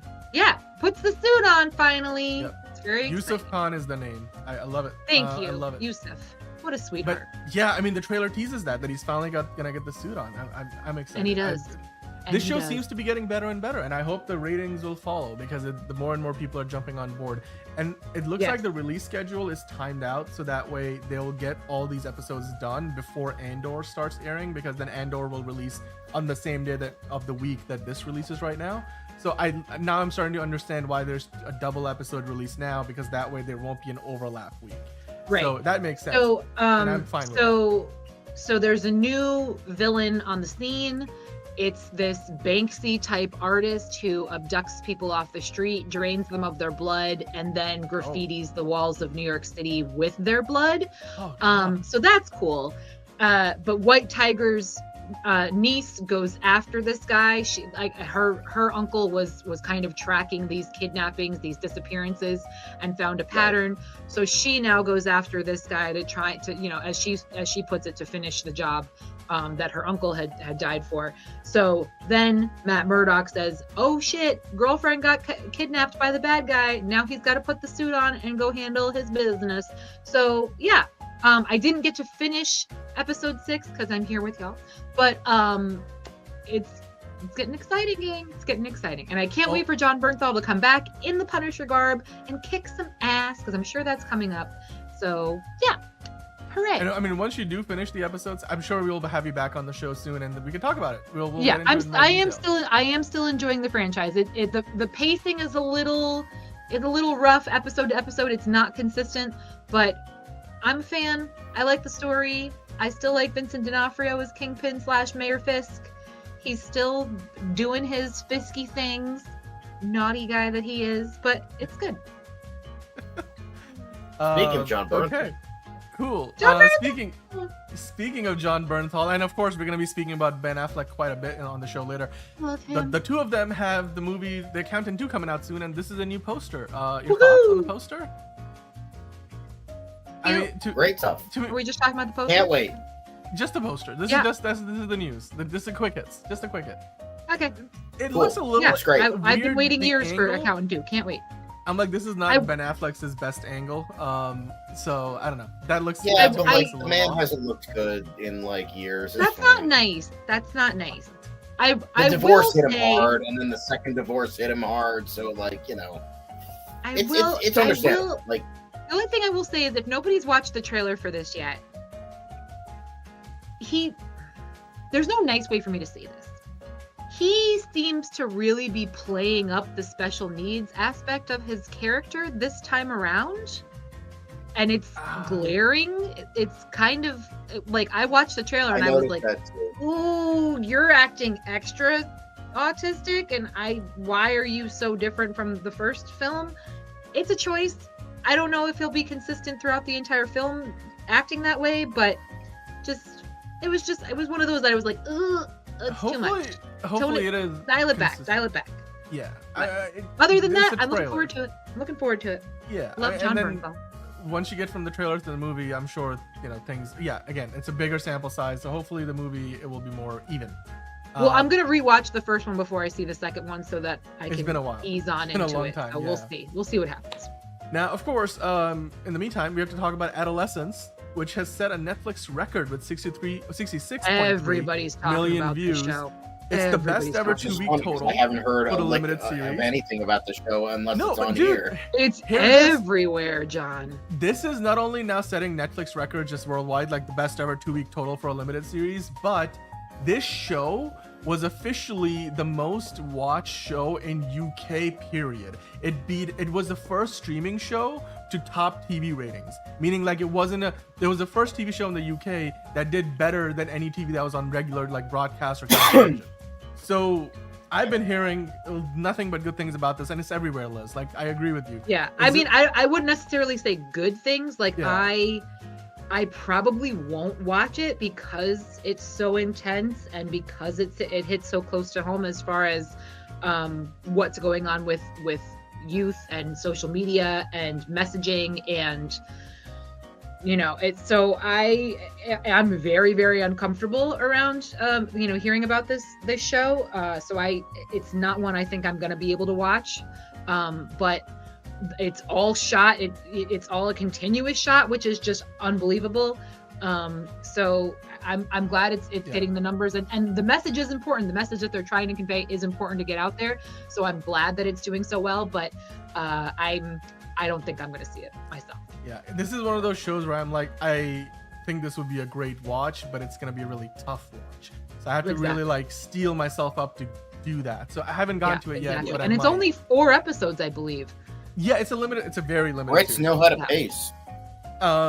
No, they do. Dude, the Brits know how to do their stuff. Like the British limited series are the best. And again, one continuous shot, which is wild. And there's an article I saw that's about kind of that the only reason I'm on the fence. Like I want to see it just to see that and see how they do it. There's an article on, I think it was Variety, talking about the behind the scenes of how they actually pulled it off, which I think was very fascinating to read. But anyway, the next quick hit, Malcolm in the Middle is getting a reboot, and now they have cast Christopher Masterson, Justin Bearfield, who are both returning, and then Dewey was recast with Caleb Ellsworth Clark stepping into the role. Are you guys excited, interested in the new Malcolm in the Middle? I never watched it when it was on before. I've never had any interest in the show whatsoever. But good for them. All right, now moving on to the next thing. I mean, and you know, go ahead, John. Never watched it. I mean, I watched a couple episodes, but I just, I like. Why are they? Do they know why are they recasting him? Just the guy doesn't want to come back. Is that it? It seems to be the case. I mean, I didn't dive. Okay. This is a quick hit. Like whatever. It's okay. Anyway, sorry. Anyway, let's move on. Let's go. Yeah. Sorry, my apologies. Let's go. They don't give a reason in the article. So anyway, all right. Well, anyway, Anne Hathaway is, of course, starring in a new movie called Verity. It's based on a Colleen Hoover novel, and it's now got a May 2026 release date from Amazon MGM. What are your thoughts on this? I mean, it's looks just interesting. Don't get Justin Baldoni to direct, and you should be a-okay. This also, by the way, stars Dakota Johnson. I've changed my allegiance on that case, but anyway, I mean, good for Colleen. I'm just saying, like, avoid anything. I'm just trying. Don't get Blake Lively to star, or don't get Blake to star or Justin to direct. Let's just get neither in any Colleen Hoover adaptation from here on out. Let's go. Yeah, I've not read any of Colleen's books. I did see It Ends With Us. Okay, I'll see this, but I mean, all right. Anne Hathaway. Who doesn't love Anne Hathaway? Good for everybody making that money. Go ahead. All right. Well, let's go on to the next story. I personally don't have much interest on this. Well, Benedict Cumberbatch, and Olivia. You just can't say it without like making it sound very high. Oh, but you can. I don't want to. Benedict Cumberbatch and Olivia Colman, War of the Roses remake lands a late summer release. Jay Roach is directing the movie, which includes Andy Samberg, Allison Janney, and Ncuti Gatwa, the recently former Doctor Who. It's all alleged. We don't know anything yet. It seems like that's the case, but we don't know anything just yet. So let's not think. We don't know. Fair enough. But thoughts on this movie, guys? Is getting a late summer release interested? As disappointing as it is that there's yet another fucking remake coming out, heaven forbid we be original with anything. I do love this casting. I actually love the original War of the Roses film, so I'm gonna see it, and I'm probably gonna love it. I will say it again. Benedict Cumberbatch. No, stop it. Giving me the ick. I know that's not how you say it. I just like to say it that way. No. Anyway. The ick. John, by the way, Caleb asking you, does it end with us? I'm guessing that means you and Caleb. If you're stopping being a little fucking troll, then maybe it will. Ooh. Okay, anyway. George Clooney's Although good Caleb night was and like, good luck. don't say Benedict Cumberbatch again, Dan. My ears. Yeah, the ick. The ick. Benedict Cumberbatch. Okay, all right. Or George like Clooney's Leguizamo, good. either. Like, I can say Leguizamo. John Leguizamo. There you okay? are. Good job. There you go. I got it. Thank you. George Clooney's Good Night and Good Luck sets a new record weekly gross for a Broadway play. It's an adaptation of a 2005 feature film and did break the record that was previously held by Othello. Is this one that excites you guys? I know that, John, you're a big Broadway fan, or like at least you are. Well, I'm not. I'm more aware of it than. Yeah. My sister's wants to be an actress on Broadway, so that's like the whole thing, and she's a huge theater nerd. So would she go see Glenn Ross with me, John? I want to see it so bad with the current I cast. still have to ask her. I keep forgetting. Let's go see it. So anyway. Okay. Good night and good luck. But good for them and good for them. This is way to go for George Clooney because I've heard the movie's great. I haven't seen it, but that's cool. Yeah.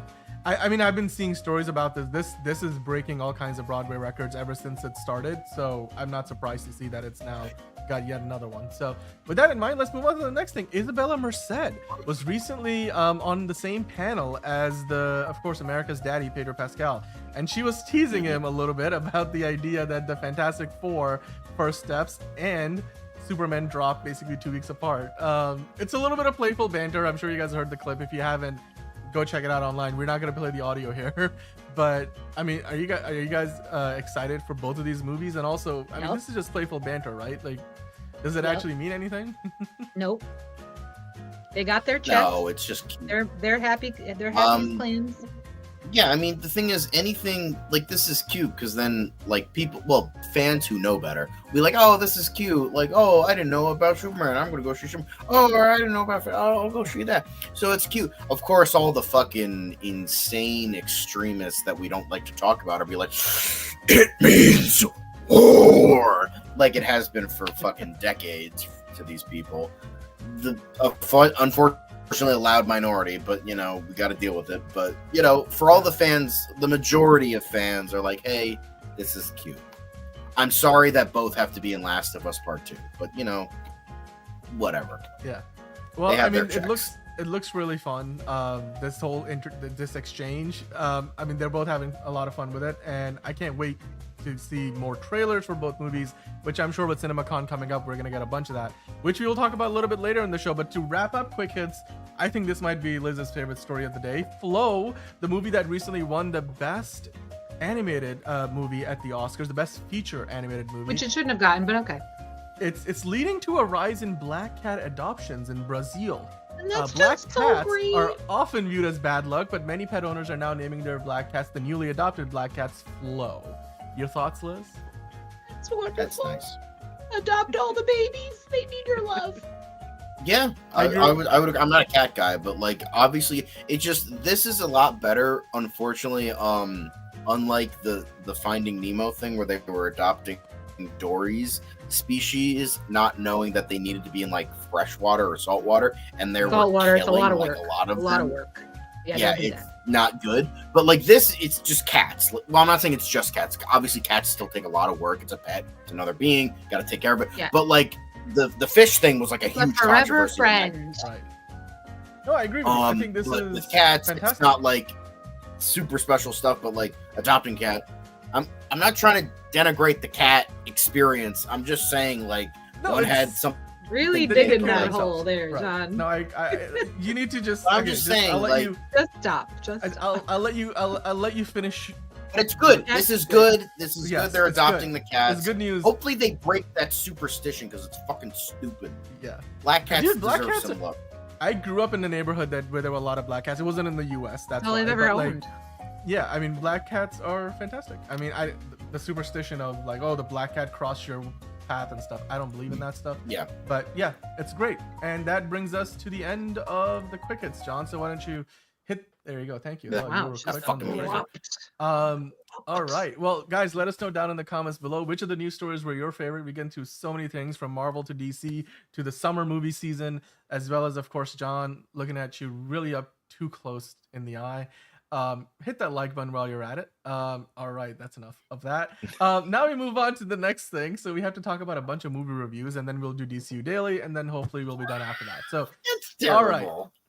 Let's start with the Alto Knights. The Alto Knights is of course a movie where you get 2 dineros for the price of 1, and it is supposedly really good. But as the John might tell you, the audience is skewing really, really old. So my question would be, because both of you guys, Liz and John, went to see it. So since Yep. you already went to see it, I know that you saw it, but I'm like, who else went to see this movie? Your grandpa? Because that's like, who's actually Both my interested in this grandparents are movie? dead, so. Okay. Ooh. Well, maybe I was saying like, just figuratively, not so much. Yeah, no, I literally. just wanted to make you apologize. feel uncomfortable after you made me feel Thank you. uncomfortable with the black cat shit. So fuck you. Anyway. Well, I'm in the same boat as you, John, and my grandma passed away last year, so there you go. I'm still. I've not only over got that. one grandma left. You're lucky, Liz. You're very lucky. Thank you. All of my grandparents have now officially moved on to the afterlife. Fun fact: So, I didn't meet her until I was 12 because my mom's adopted. Okay. Anyway. All right. Okay.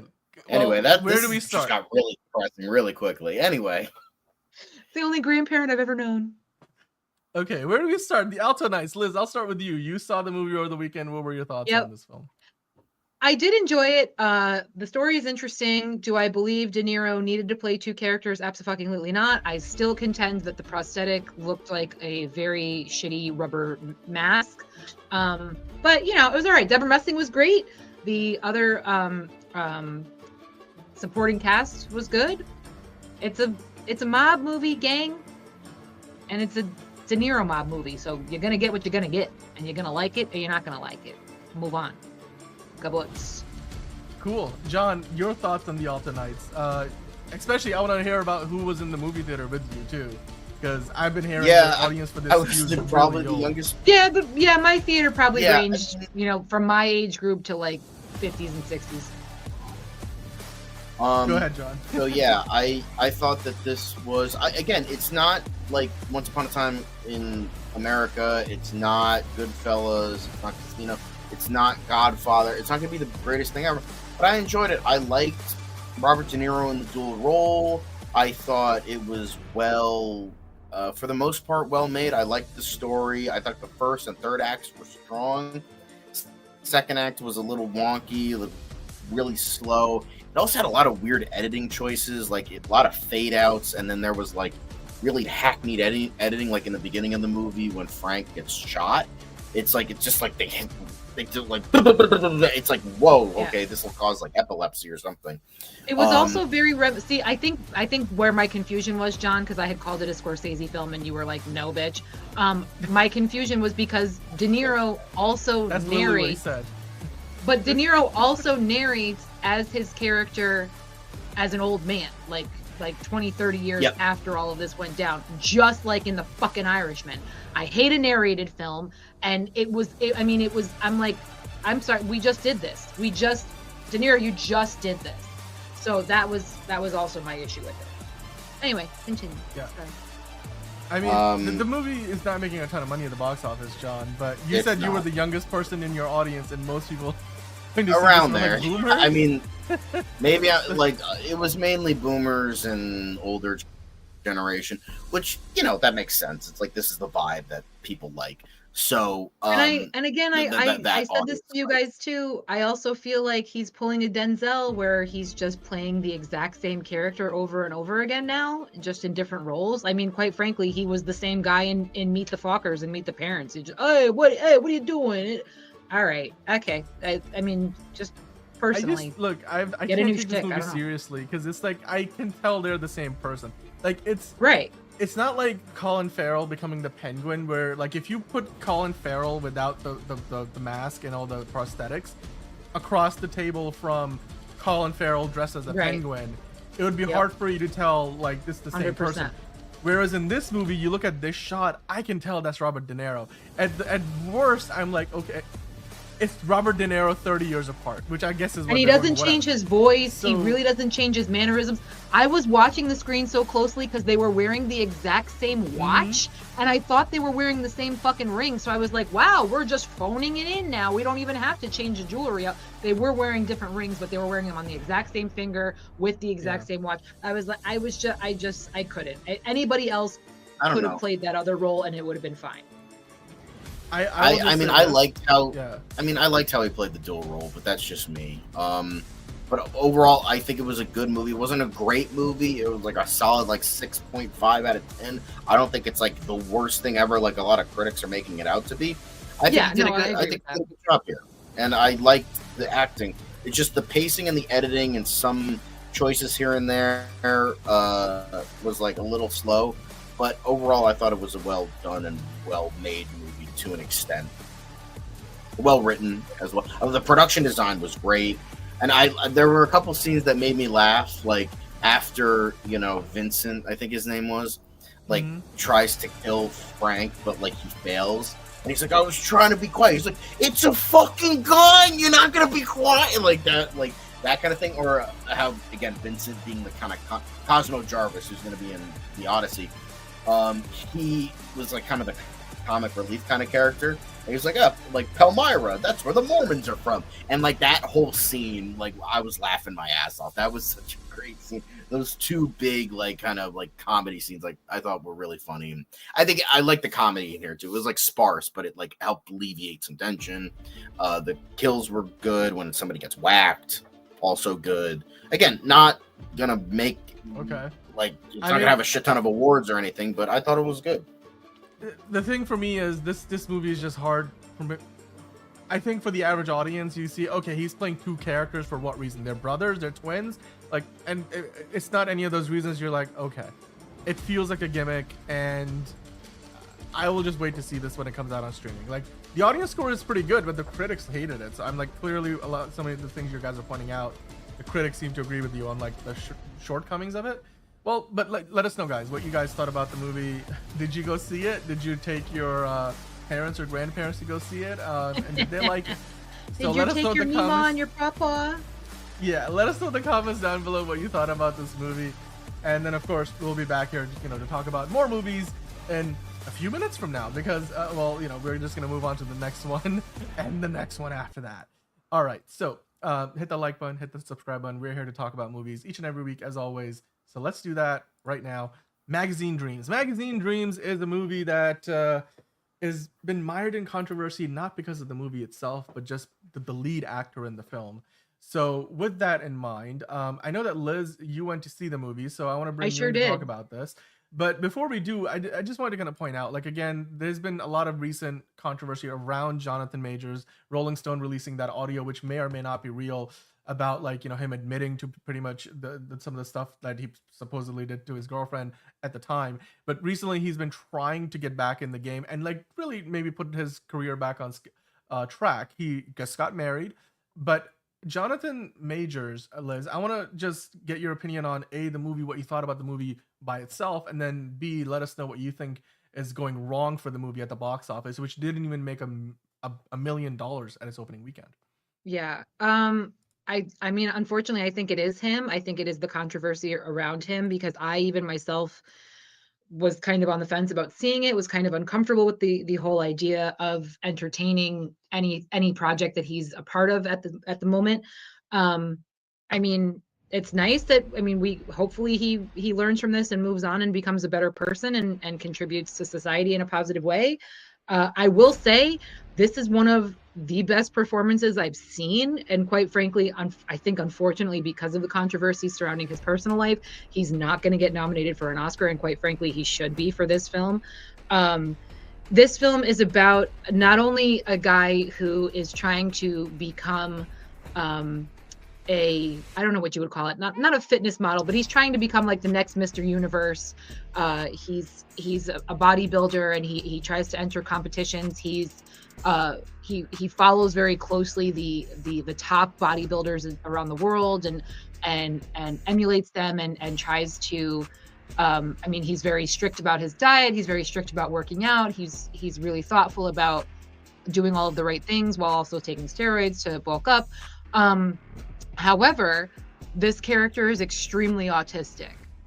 So you're kind of uncomfortable throughout the entire film because you want to root for him, but he's so socially awkward. And also, we were just talking about adolescence, and someone had made a comment about incels, and when things don't go his way, and when he is harassed online and via social media, again, being autistic, kind of being a loner, he lives with his grandfather who he supports and as in ill health.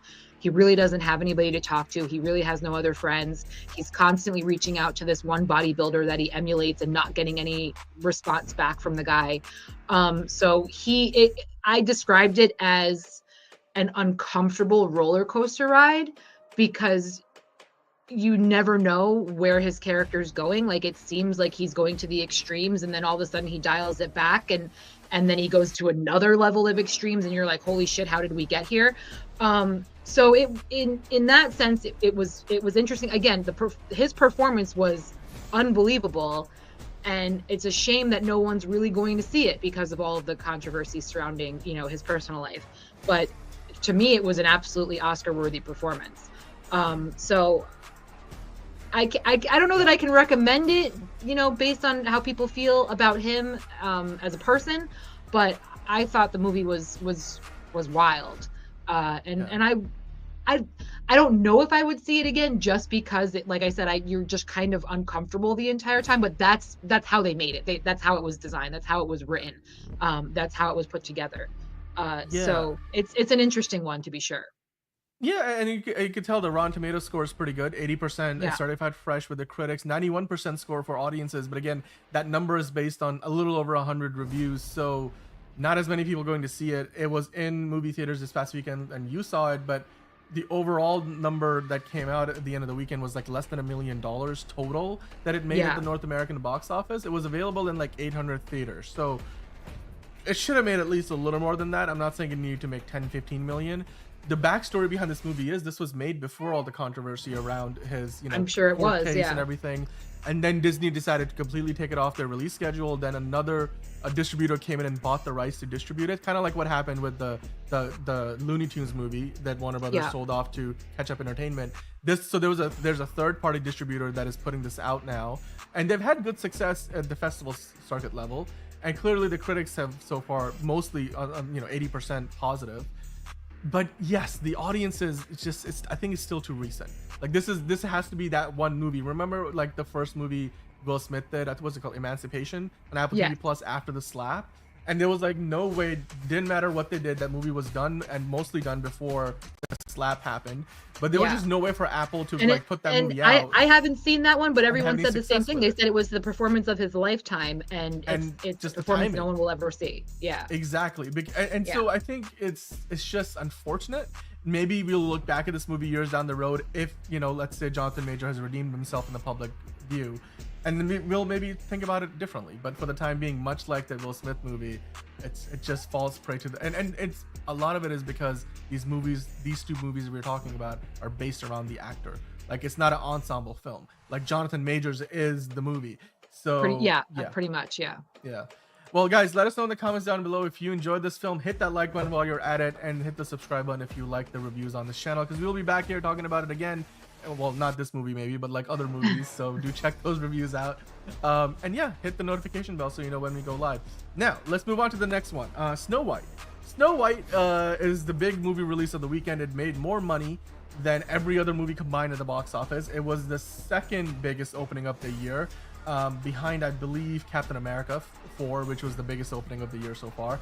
Now, I know the threshold isn't all that high so far. It's obviously the biggest movies of the year have yet to come out at the box office, but 43.6 I think it was, not really nearly enough for a movie that they spent 270 million making and another roughly $100 million marketing. So it was also not very well reviewed. Now, Liz, I want to bring you in on this. What are your thoughts on Snow White in general? You saw it. I know you have some stuff to say about it. I also want to get your opinion on just what caused the box office to be so much lower than maybe what Disney would have liked for it to be, at least. Well, I mean, again, it was surrounded by controversy, not only with what happened, with Peter Dinklage's comments, how they recast and they kind of shifted from using little people to play the dwarves to then normal, I don't know what you would want to say, able-bodied people, and then CGI'd them to look like dwarves. The whole thing is wild to me, because at the end of the day, there was still a little person cast in the film anyway. So is it so Peter Dinklage had the big issue because he thought it was just insensitive of them to even go back to this film at all, the fact that we have dwarves as characters.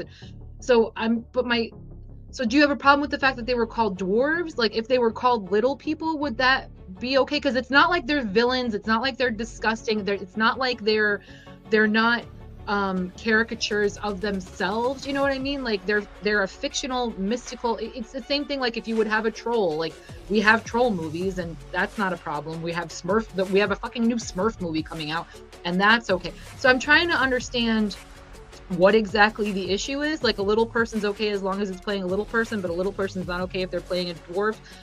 what the only distinction is the title. And I'm not trying to be insensitive. Like I'm genuinely confused, because again, I could understand if they were the bad guy, if they were used only for comical purposes, like fat people typically are.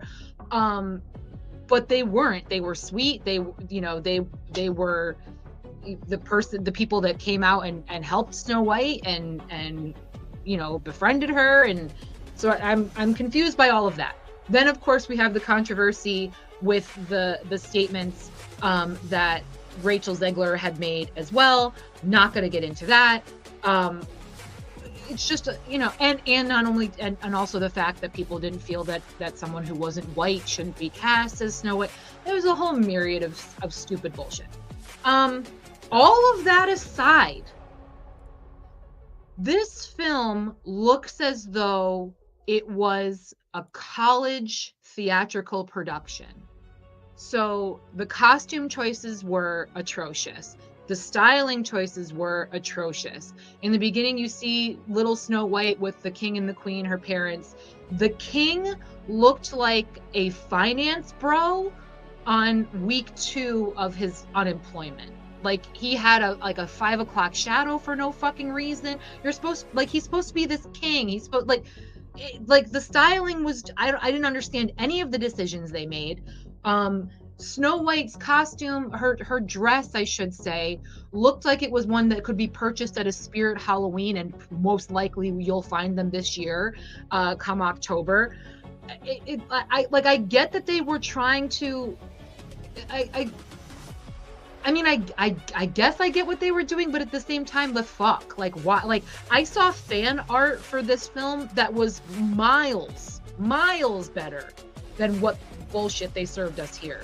I did like the songs. The songs were all good. The very first one I thought ran a little too long. It was probably a minute longer than it should have been. I was like, if this is how the whole fucking movie's gonna be, I'm out. Like, but the rest of them got better. Even Gal Gadot, while she's not a singer, she did all right. She's not saved by a prince. It's kind of like an Aladdin situation. Like, it's very much like she's Princess Jasmine, and this guy Jonathan that she meets, this rogue bandit who's trying to steal from the coffers of the castle to feed the poor. Now she's I'm on your side and I'm with you and I agree and we have to do better as a people and community.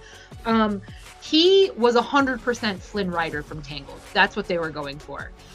But again, his outfit was like Jacob pre-haircut in Twilight. I'm watching and I'm so distracted by all the dumb fucking decisions they've made that it took away from any positives that I could have enjoyed, because I'm like, the fuck is he wearing that for? The fuck are we doing? And just some of the dumb shit was just so glaringly dumb that I was like, this is just annoying.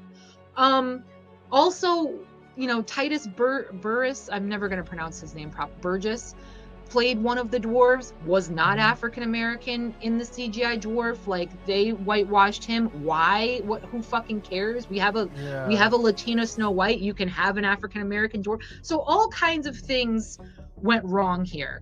And again, Disney's doing this really cutesy thing where we can't kill the bad guy anymore. So Gal Gadot, the evil queen, much like Wonder Woman 1984, was defeated by a fucking speech. Okay? What? No. She needs to die a fiery death down a pit, as Walt Disney, God rest him, had intended. I mean, what are we fucking doing? Okay, I just can't. I fucking can't, gang. So the songs were good. Yeah. I mean, I got for you. And again, I have said it lately. Yes, there was the woke element in it. We had it with Mufasa. There's all this woke bullshit. And listen, we should come together as a community. We should give a fuck about our fellow man. We should reach out a hand to those in need. We should do all of those things. Do we need to throw it in to a movie that's already fucking exists? If it's a remake, be a remake. I know John doesn't like shot for shot. I have no fucking problem with shot for shot because you're staying true to the original fucking film. So don't try to cash in off its coattails and make more money and sell more toys. By the way, I did get the popcorn bucket because it's fucking mint. But no, just no. I told you it was gonna suck. It sucks. Save it for Disney Plus if you really have to fucking see it. But there's plenty of other good things out there. Again, the songs were good. I can say that much. I couldn't say that for Mufasa. All right, that's what you got. Yeah. Gal Gadot was fine. I had no problem with her. I know people didn't. For some reason, people are shitting all over her performance. She was fine. She did what she was supposed to do. Yeah. I mean, Steven earlier was asking about the box office, and I think as I explained, it's just really, really low compared to where Disney would have wanted for this to be. It's in the same territory as the Dumbo live action remake. The difference is Dumbo, they spent $100 million less than they did on this movie. And again, this is kind of in a similar situation to Captain America 4. Now, Captain America 4 still ended up with a budget of, under 200 million, I think around 180. And it's finishing up its box office run at like 400 some odd million. So it might have broken even depending on how much they spent on marketing. This movie, on the other hand, having spent 270 making the movie and then another 100 roughly marketing it, they did a lot of reshoots on this film. There's a lot of things that have been changed since they started working on it. It's been delayed several times. So, which is probably why the king had a 5 o'clock shadow and looked like he was on a Zoom call in his boxers. Fuck's sake. Maybe. But I mean, I wouldn't, if you guys are interested in what went wrong, like Steven, if you want to know more about this movie and, everything from the reshoots to just look at this picture alone. I don't understand, listen, I know this is going to sound real fucking shitty, but they did her dirty, gang. She's a beautiful girl. She's a lovely girl. There's no fucking reason to make her look like this. Like, there were certain times when she and Jonathan were looking up at each other, and I'm like, I wouldn't kiss you. You're like, no, it's I just didn't understand it. I just didn't understand it. Sorry. I agree with you 100%. And it is sad and surprising because, yes, Snow White is the original, the very first feature-length Disney film. Yeah, she set the tone. So it's just unfortunate that they've dropped the ball this much with that franchise. Now, granted, John was talking about this earlier in the show. Snow White does not hold the same cultural relevance today as something like a Lilo and Stitch or some of the other ones they've done recently. If they stuck to the original though, it would still be enjoyable enough. Yeah. It really would be. It would be entertaining enough, especially for little kids. But no, they had to do all this extra bullshit.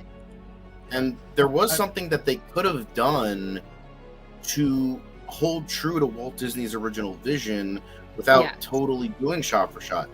Apparently, the prince was supposed to have a huge role in Snow White. But the thing is, it was very difficult for them to animate people at that point because it's extremely hard to do. Because the dwarves were ridiculous. So that's why like the dwarves got a lot of, because they were like more cartoony than the more human looking Snow White. So the prince was supposed to have like a big role, but they just simply couldn't animate men that well, and they couldn't animate his scenes all that well, so they pretty much had to cut most of his stuff, and they gave it to Prince Philip for Sleeping Beauty. But go back to those deleted scenes and use those ideas and put them in the remake, because you're holding true to what Walt Disney and the other animators and the other writers wanted to do, but also doing something new and interesting that wasn't showcased because it couldn't have been. I'm just thinking back to the cartoon, and you're right. They couldn't draw men for shit because for his nose he just had 2 dots. Like that's all they like. I'm vividly remembering. Like you just opened a core memory, John. When Sleeping Beauty came out, they were better at it, so they gave Prince Philip a bunch of like those ideas and scenes. But if you go back to a lot of those deleted scenes, you could use those for a remake, and that would have been interesting because it would have been new and refreshing, because the prince unfortunately just had to be thrown to the wayside a little bit. But it could have been interesting. But no, they just did whatever the fuck they wanted. Yeah. I mean, given the reviews for this movie, I probably agree with Enterprise. I have not seen the movie myself, but Once Upon a Time, the TV show on ABC, I think, did a pretty good job with a lot of these classic, fables and stories, stories that Disney made a name out of. But having said that, I will encourage you guys to go read this article in Variety. It really talks a lot about like what has gone on with not just the making of the movie, but the PR nightmare that has been brewing around this, both of his lead actresses, as well as just in general, the social media perception for this movie has not gone well. And for a film like this, you want to have viral marketing on your side. Clearly with this one, they didn't have that. But guys, let us know in the chat down below what you thought about Snow White. Of course, I'm sure this isn't the last of it as far as we're going to be talking about it, because it's in the news, it's going to be out there. But let us know if you saw it, if you did, what you thought about it. Hit that like button while you're at it, and then hit the notifications bell. If you haven't subscribed, hit subscribe. So you can tune in and watch us review a bunch of other movies. We talk about movies each and every week. So with that, let us know what you thought about Snow White. Now let's move on to our finals. Well, not the final segment of the day, but it is the main event of the show as always. So it's time for DC, guys. It's time for DC. So welcome on in to another episode of DCU Daily. As always, we have so much to discuss. From Peacemaker to Batman to Superman to Ben Affleck to who knows what else. I'm sure we're gonna get into there's some Flash news that John just shared with me, so we'll bring that in as well. So to do that and so much more, I've got, of course, as always, I've got John, and today we have got Liz as well. So I'll start with you, Liz. Which of the stories that you saw in the rundown for DC excite you the most? It's a lot of comic stuff, so I'm excited that you guys are excited about it. That's a good answer. I'll let that one slide. But John, which one are you most excited about? I don't know. I'm excited for everything. All of it's pretty good. So yeah.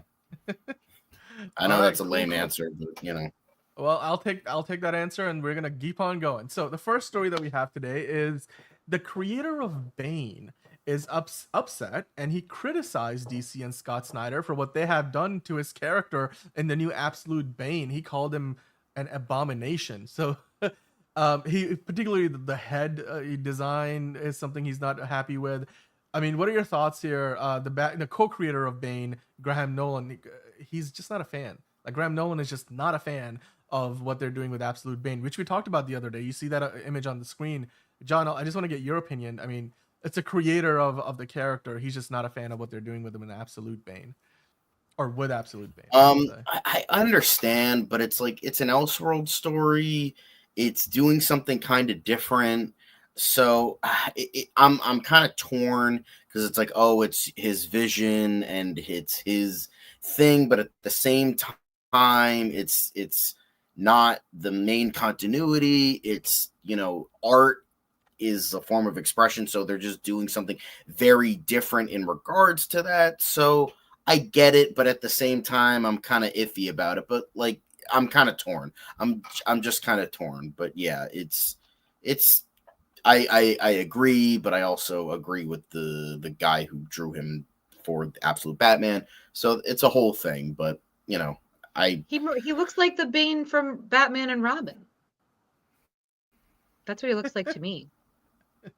I mean, Hugo Millie likes it. John is here. John, do you want to say hello to Hugo Millie for us? Hello, Hugo. Gotta do the beard stroking. Very nice. Yeah. Nice indeed. Jalen Harris is in the chat. Hello, Daddy John and sweet mother Liz and my brother Dan. Thank you. I don't know how I feel about that, but hi. I'm okay with my part of that comment. Yeah, I bet you are. For once. For once, I'm not like pulled into the mud. Caleb is like, Bane is just a square. Well, there you go. By the way, we also have Chuck Rod in the chat. Hello, Chuck Rod. He was mentioning like Disney should have taken Snow White a lot more seriously. We were talking about that earlier in the show. Hugo Millie was like, they should just stick to making animated remakes. That's not a bad idea.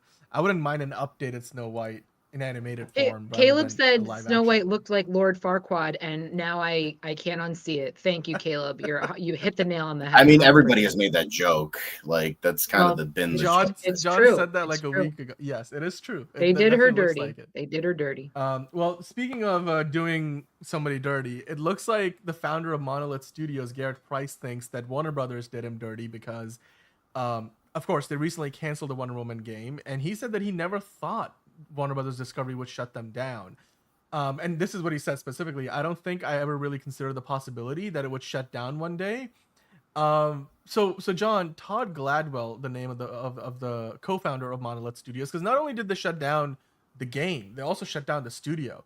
And obviously he's not happy about it, but are you surprised? I mean, we have followed this story since we were talking about it a few weeks ago that the game was in trouble, and then so it made sense that they canceled it, but then also to shut down the studio, and obviously what was a cost-cutting measure as well. Are you surprised at the comments that the co-founder of Monolith Studios is making here about the game? I mean, yeah, you don't think it's going to happen to you until it happens to you. I mean, it's because considering they trademarked this system, the fucking, I don't know what the name of the fucking system is. The it's technically still under WB, but it was being used by Monolith, the fucking Ally system. Oh, they shut down like 3 of them, like WB Games and like fucking Monolith and one other one I don't remember. They shut down like 2 or 3. of them. They're all gone. Yeah, they're all gone. As of 28 days ago, February 25th, literally a month ago, gone. Like the Ally enemy system, like that was like a big thing. That was, and then the they Nemesis patented it, so then nobody else could use it. And the Nemesis system. So Thank they you, did all that, and then pointing that out. It's just like, but it's also kind of a shock because it's like the AAA gaming industry is just a fucking shit show. So I'm a little shocked that you're shocked, because it's like they've been shutting down teams and studios like it's like nothing. It's like nobody is safe. So I guess it's just like, but it goes back to my original statement of like, you don't think it's you until it happens to you. Like, I can text and drive. I'm not going to get into an accident, and then you get into a fucking accident. So it's like you never think it's you, but then it's going to be you, and then here we are with a shutdown studio, which sucks. I'm not saying like, oh, how dare you be shocked. I'm just saying like sometimes it's just how it is, and WB is the king of terrible decisions, so that's how it kind of is. And it's sad, and it's because a shit ton of people lost their jobs because they got to save an extra couple bucks. So that's how it is. Yeah. Well, I mean, they have other video game studios. Just they had to shut down a bunch of them. Right, but I mean, I would say from the business perspective, none of those studios were producing games that had been making money for the company. So I think they just looked at it as like, you know what, like it's better for them to shut it down than obviously try to recover, because they had sunk millions of dollars into this thing. That's why I was like, it's too big to fail. But then like a week later, they were like, nope, we're done. We're gonna shelve this. We're gonna shut down the studio. So yeah, I mean, it's ruthless, but Warner Brothers owes billions of dollars in debt. So I guess ruthless is the way to go at this point in time. And obviously, we've been talking about it, like whether it's the Looney Tunes or Batgirl movie or the game, Wonder Woman game. So moving on to the next thing, Aldous Hodge recently confirmed that he will not return as Hawkman in the DCU. He said, I think that's a question for James Gunn and Peter Safran, but I'm sure my version of the character won't return. So he's pretty sure that his Hawkman is done. I mean, Liz, I'll start with you on this one. Liz, were you a fan of the Hawkman that he played in the Black Adam movie? Yeah, I'm a fan. Again, I feel like they really didn't give us much as far as the supporting actors were concerned. Like there was really no kind of like backstory. Like they just showed up and like, hey, I'm a hero and I'm gonna help out. It was like, okay, I would have liked to learn more about them. And I also love Aldous Hodge. So yeah, I mean it's a bummer, but not necessarily surprising. Yeah. I mean, John, what are your thoughts? I mean, I mean, no fucking shit. I mean, he said you weren't coming back, so it's most likely you're not coming back. And it's especially like Black Adam was like fucking Dwayne Johnson's attempt to fucking take hold of the DC like universe and fucking do his own thing centering around him and Superman fighting. And it's just like, and it was gigantic fucking ego stroking. So it's like, yeah, of course not. And I've said this from the beginning after seeing the movie, it should have been a Justice Society movie. 100%, because they were way more fucking interesting than anything having to do with Black Adam. The villain sucked, he sucked, but like Aldous Hodge was great, Pierce Brosnan was great. I was surprised with Quintella Swindell. I thought she was pretty good, and I thought Noah Centineo was surprisingly okay. He kind of was doing the Tom Holland Spider-Man thing, but he did an okay job, and like they were way better, and I'm like, this should have been a Justice Society. This should have been a Justice Society movie, and it would have been way fucking better because Justice Society is kind of underutilized and a lot of stuff. So I would say they should have done that, but we didn't get it, and we got a mediocre Black Adam movie instead. So it makes it's unfortunate because he did such a great job, and that suit was fucking amazing. Like, I love very him in the different from movie. the Hawk Girl suit we have, but it's still, still fucking great suit, and that's what we should have gotten. So it makes sense that we're not getting it, but Aldous Hodge was probably the best part of that film for me. I mean, outside of maybe Pierce Brosnan was really good too.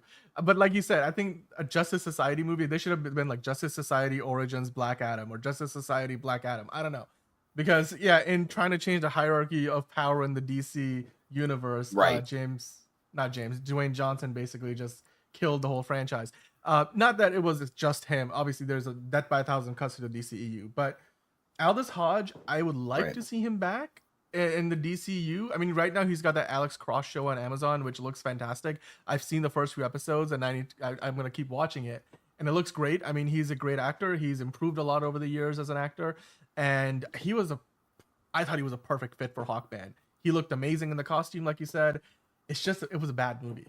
And unfortunately, him alongside Pierce Brosnan, I feel like both of those actors, James Gunn, if you're listening, if you're going to have a Hawkman in this universe eventually, Aldous Hodge can do it. I'm not worried so much about whether this Hawkman will fit in with the Isabella Merced Hawk Girl situation. I'd rather just see Aldous Hodge, or even as another character. And then Pierce Brosnan as Dr. Fate, perfect casting. I'm like, that was just absolutely perfect. So, but we'll see. We'll see where things go next. Right now, where we're going next is talking about Batman Hush, or Hush 2. H2SH, as it's now been colloquially called. Jim Lee, of course, the head of DC Comics, said, this is from 2 days ago, actually, at this point. So when you're watching this, depending on if it's past midnight for you, today, Batman Hush 2 finally launches at a comic book shop near you. John, are you excited about this? I know we recently saw the news that this was breaking all kinds of records in pre-sales. So obviously, a lot of people want to read this. But what are your thoughts on a sequel to Hush at a time when the Batman 2 might introduce Hush in live action for the first time? Yeah, I'm excited for the people that are excited, but I couldn't care less. I haven't read the first Hush. I don't really care about the sequel. I mean, DC Comics has kind of been a shit show for a while, and like specifically the comic side, outside of the Absolute stuff, which is doing very well, and we'll get to that soon enough. But yeah, I mean, sorry, but I couldn't really care less about this. I mean, I just don't really care. Sorry. But if you're excited, then cool. That's awesome. Great. But I don't really care. I mean, Enterprising, I agree with you. It looks like DC is eating good in the comics. Speaking of which, John, you brought this to my attention just a few minutes ago. Yeah. So, I mean, we've been talking about Absolute Bane. We've been talking about Absolute Batman. Like, they're doing really well overall with the Absolute universe at DC. And now we just got this new DCU updates posted that Jeff Lemire has confirmed now that the Absolute Flash #1 comic is the best-selling Flash comic since the Flash #1 in 1987. That's like almost 40 years ago, John. It had 180,000 pre-orders. Are you excited about this? I mean, what does it tell you about the character of Flash? Did it just need the right kind of revamp? Or is it, I mean, is this just the Absolute effect? It shows, I mean, not like these execs will know any better, but this shows that the reason The Flash failed, the fucking shitty movie, was because of Ezra Miller and like doing Flashpoint, nostalgia bait, all this other stuff, because they claimed, oh, The Flash isn't like a big character, blah, blah, blah. Well, this just fucking proves that, well, at the very least, Wally West is a fucking way bigger character. Because remember, The Flash in 1987, #1, that was the introduction of Wally West after Crisis. And then Absolute Flash #1 is about, so the whole bit, as we all know, the basis of Absolute is like taking away an aspect of these heroes and see if they'll be the same type of hero from Darkseid. I think Darkseid did all of this. So for Flash, it's taking away Barry Allen and it's starting with Wally West. So there's no like guiding light. There's no him being Kid Flash. He's starting off as just the Flash. So this proves that, one, people love Wally West, even though DC Comics has no fucking idea what to do with him. And two, that the Flash is still a premier character in this lineup, no matter what fucking dumb fucks have to say about that. So this is just proving that people still care about comics. People still care about these characters that DC, ouch. People still care about the character. They still care about this stuff. So, it's just proving to DC. I don't know if they'll learn from this. They probably won't. That people care about these characters, even if they're not like the big two in terms of DC with Batman and Superman. They still care. A lot of people still care. So, see, it's not just absolute Batman and absolute Superman breaking, although absolute Batman more so is not the only break. Look, fucking this broke records. This fucking broke records of fucking like over 40 years, or almost 40 years. So yeah, it's a great cover. Like, honestly, I'm getting more and more curious about the Absolute line. I don't know if I'll read them, but it's I fucking just hate this fucking Batman art so much. But this is all really cool, and it's nice to see like people are still interested in comics, especially this character, which is not seen as like the big character. Especially Wally West too, because nobody cares about Wally West. People care about Wally West. This shows that. Yeah. So yeah, no, I agree with you. I mean, look, it's just it's one dub after another for the Absolute universe, and the Flash feels like it's the latest one to take advantage of that. And these refreshes seem to be very timely for some of these characters. They're reinventing them in ways that obviously people are excited to find out and read about. So good on DC, eating good in the world of comics. Now, earlier in the Also Curious show, we were talking about how Superman is ranked in the top 10 of the most anticipated movies of the summer this year.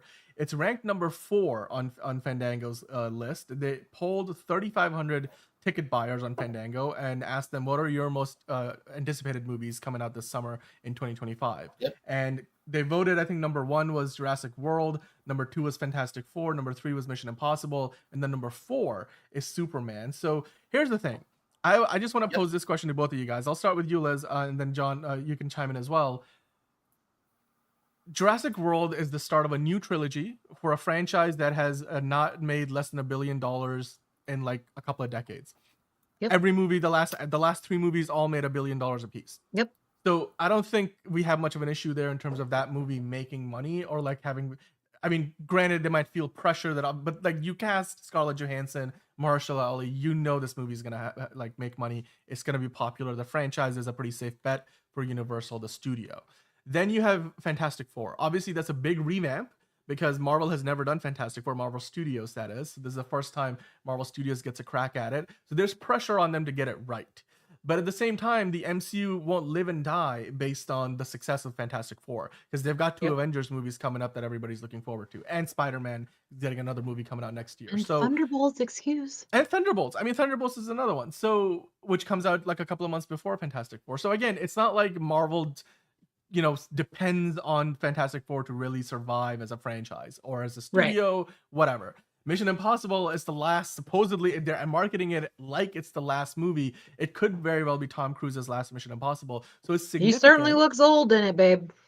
He started aging like 3 movies ago. Before that, he was like, evergreen. But anyway, the point is with that movie too, nobody's expecting that movie to make $1 billion, but people will go see it because if that's the last time they see Tom Cruise doing insane stunts like that, then you want to see that in a movie theater on the biggest screen. And that's all he should be doing. I will die on that hill. He should not leave the house. I 100% agree with you. But then when you look at Superman, like sitting on number 4 on that list, as it says here on Fandango's top 10 list, Superman is a movie. We have talked about it in recent weeks. Superman is very important to not just DC Studios, the newly minted DC Studios, but also Warner Brothers Discovery as a whole. Because inside the halls of Warner Brothers, they think this movie is literally like what the studio's future, the whole company's future is gonna like depend on, because the success of Superman could make or break not just DC Studios but Warner Brothers Discovery as a whole, which is still very much indebted from the billions of dollars that they got when Discovery bought Warner Brothers from AT&T. They're still paying off those billions of dollars. The studio doesn't have a ton of franchises that are currently active. We're talking about how the Harry Potter series, I forget my pronunciation, that new TV show is going to probably make all kinds of money, but it's not a movie. The Harry Potter show is going to be on HBO. aside from that, they're working on potential new Lord of the Rings movies. We don't know how successful they're going to be. When you look at Probably the big not very well. franchises over at Warner Brothers, there's not a lot going on right now. So DC needs to carry a lot of the weight on his shoulders. And then by way of that, Superman being the first one out the gates has the burden of basically I think it's almost like this movie can't fail. So my question to you is, it's sitting on 4th out of the top 10. Now, 4th isn't bad, but I described to you the 3 movies that are sitting above it. Do you think this movie should be higher up the list? Should Warner Brothers be concerned that people are not ranking it in their top 3 most anticipated of the summer? No. I think they should be very happy that it's in the top 5, because we have said this notoriously on the show. Everybody's hot and cold about this. Some people think it's going to be incredible. It's going to make a shit ton of money. It's going to get butts in seats. Other people are like, nobody cares about another Superman movie. Like, you're either on one end or the other. There's no neutral ground here. I've been saying all along, this is going to make a ton of money. It looks very promising. With the trailers that we've gotten are just fantastic. They make you want more. They make you want to come and see it. I think it's going to do very, very well. But again, I wouldn't say that they haven't been advertising it well, but I really don't think that they have. They certainly haven't been marketing it the way these other films have been marketed. Again, they really missed the boat. They should have dropped the trailer at the Super Bowl, just like Jurassic Park did. You know, we got the teaser for Fantastic Four around that same time. So I think the marketing decisions may not have been the best thus far. But we also have to remember we're starting to get into Comic-Con season. I'm going to a Comic-Con this weekend, in fact. So there's going to be more buzz generated about it by the time July rolls around. I think the top 5 is a very good place for it to be, and honestly doesn't surprise me in the slightest. Yeah. I mean, that's a very level-headed assessment. By the way, TC24 here. Yeah, we are team no sleep. Peace. Yeah, John, I want to get your thoughts on this. Is it a worrying sign that Superman is not even because remember, here's the other thing. I think it was Fandango that did a ranking. It was either Fandango or IMDb or both. It was IMDb. I know exactly what you're talking about. IMDb. It was at the end of last year, and Superman was like the #1 most anticipated movie. And then Fandango had their own list, and it was pretty high up there as well. But now it's sitting at number 4. Yep. Now, granted, this is only based on a 3,500 people vote, so it's a small sample size. But I feel like it's representative of the larger audience, given that Fandango. Yeah, I think so. Is it's not like a small thing. So, what are your do you worry that number 4 is perhaps too far down the list? Because it's got Thunderbolts right below it, and none of the look. Let's be honest. None of the characters in Thunderbolts. I mean, they look amazing. I love Red Guardian. But they've been advertising it really well. But they've been advertising it really well. The standee at my theater, I genuinely want to buy a bigger house so I can take the standee at the theater home, because holy shit, it's perfection. Every time I see it, I cry that I can't own it. They are marketing it very well. Whereas I think John sent us a photo of the Superman poster, which is like just one of the many posters and like the standard placeholder thing that they have in the movie theater. But I mean, the question I was going to say, coming out as soon. Yeah, but like here's the thing though. None of the characters in the Thunderbolts have the recognizability of a Superman. And then obviously Fantastic Four is above it. I'll just pose the question, John. Do you think this is a worrying sign for Warner Brothers in general? I mean, I've said this before. We've talked about the lack of marketing. Liz just mentioned it. So you do have that aspect. But there's also the idea that international markets, they've been pushing that because like either one of two things in regards to America or North America, whatever you want to say. It's either a given because of the recognizability, or it's because it's too much of a shit show in regards to people being so far up their own asses in terms of Marvel versus DC or DC versus DCEU, like Zack Snyder versus James. They're like, all right, okay, we'll cater to you guys, but like maybe not right now. So you have that. So I think they're really pushing the international markets. Like they had like, they got the Japanese trailer got like a big thing on Twitter, and then the Indian Comic-Con, the Brazilian one.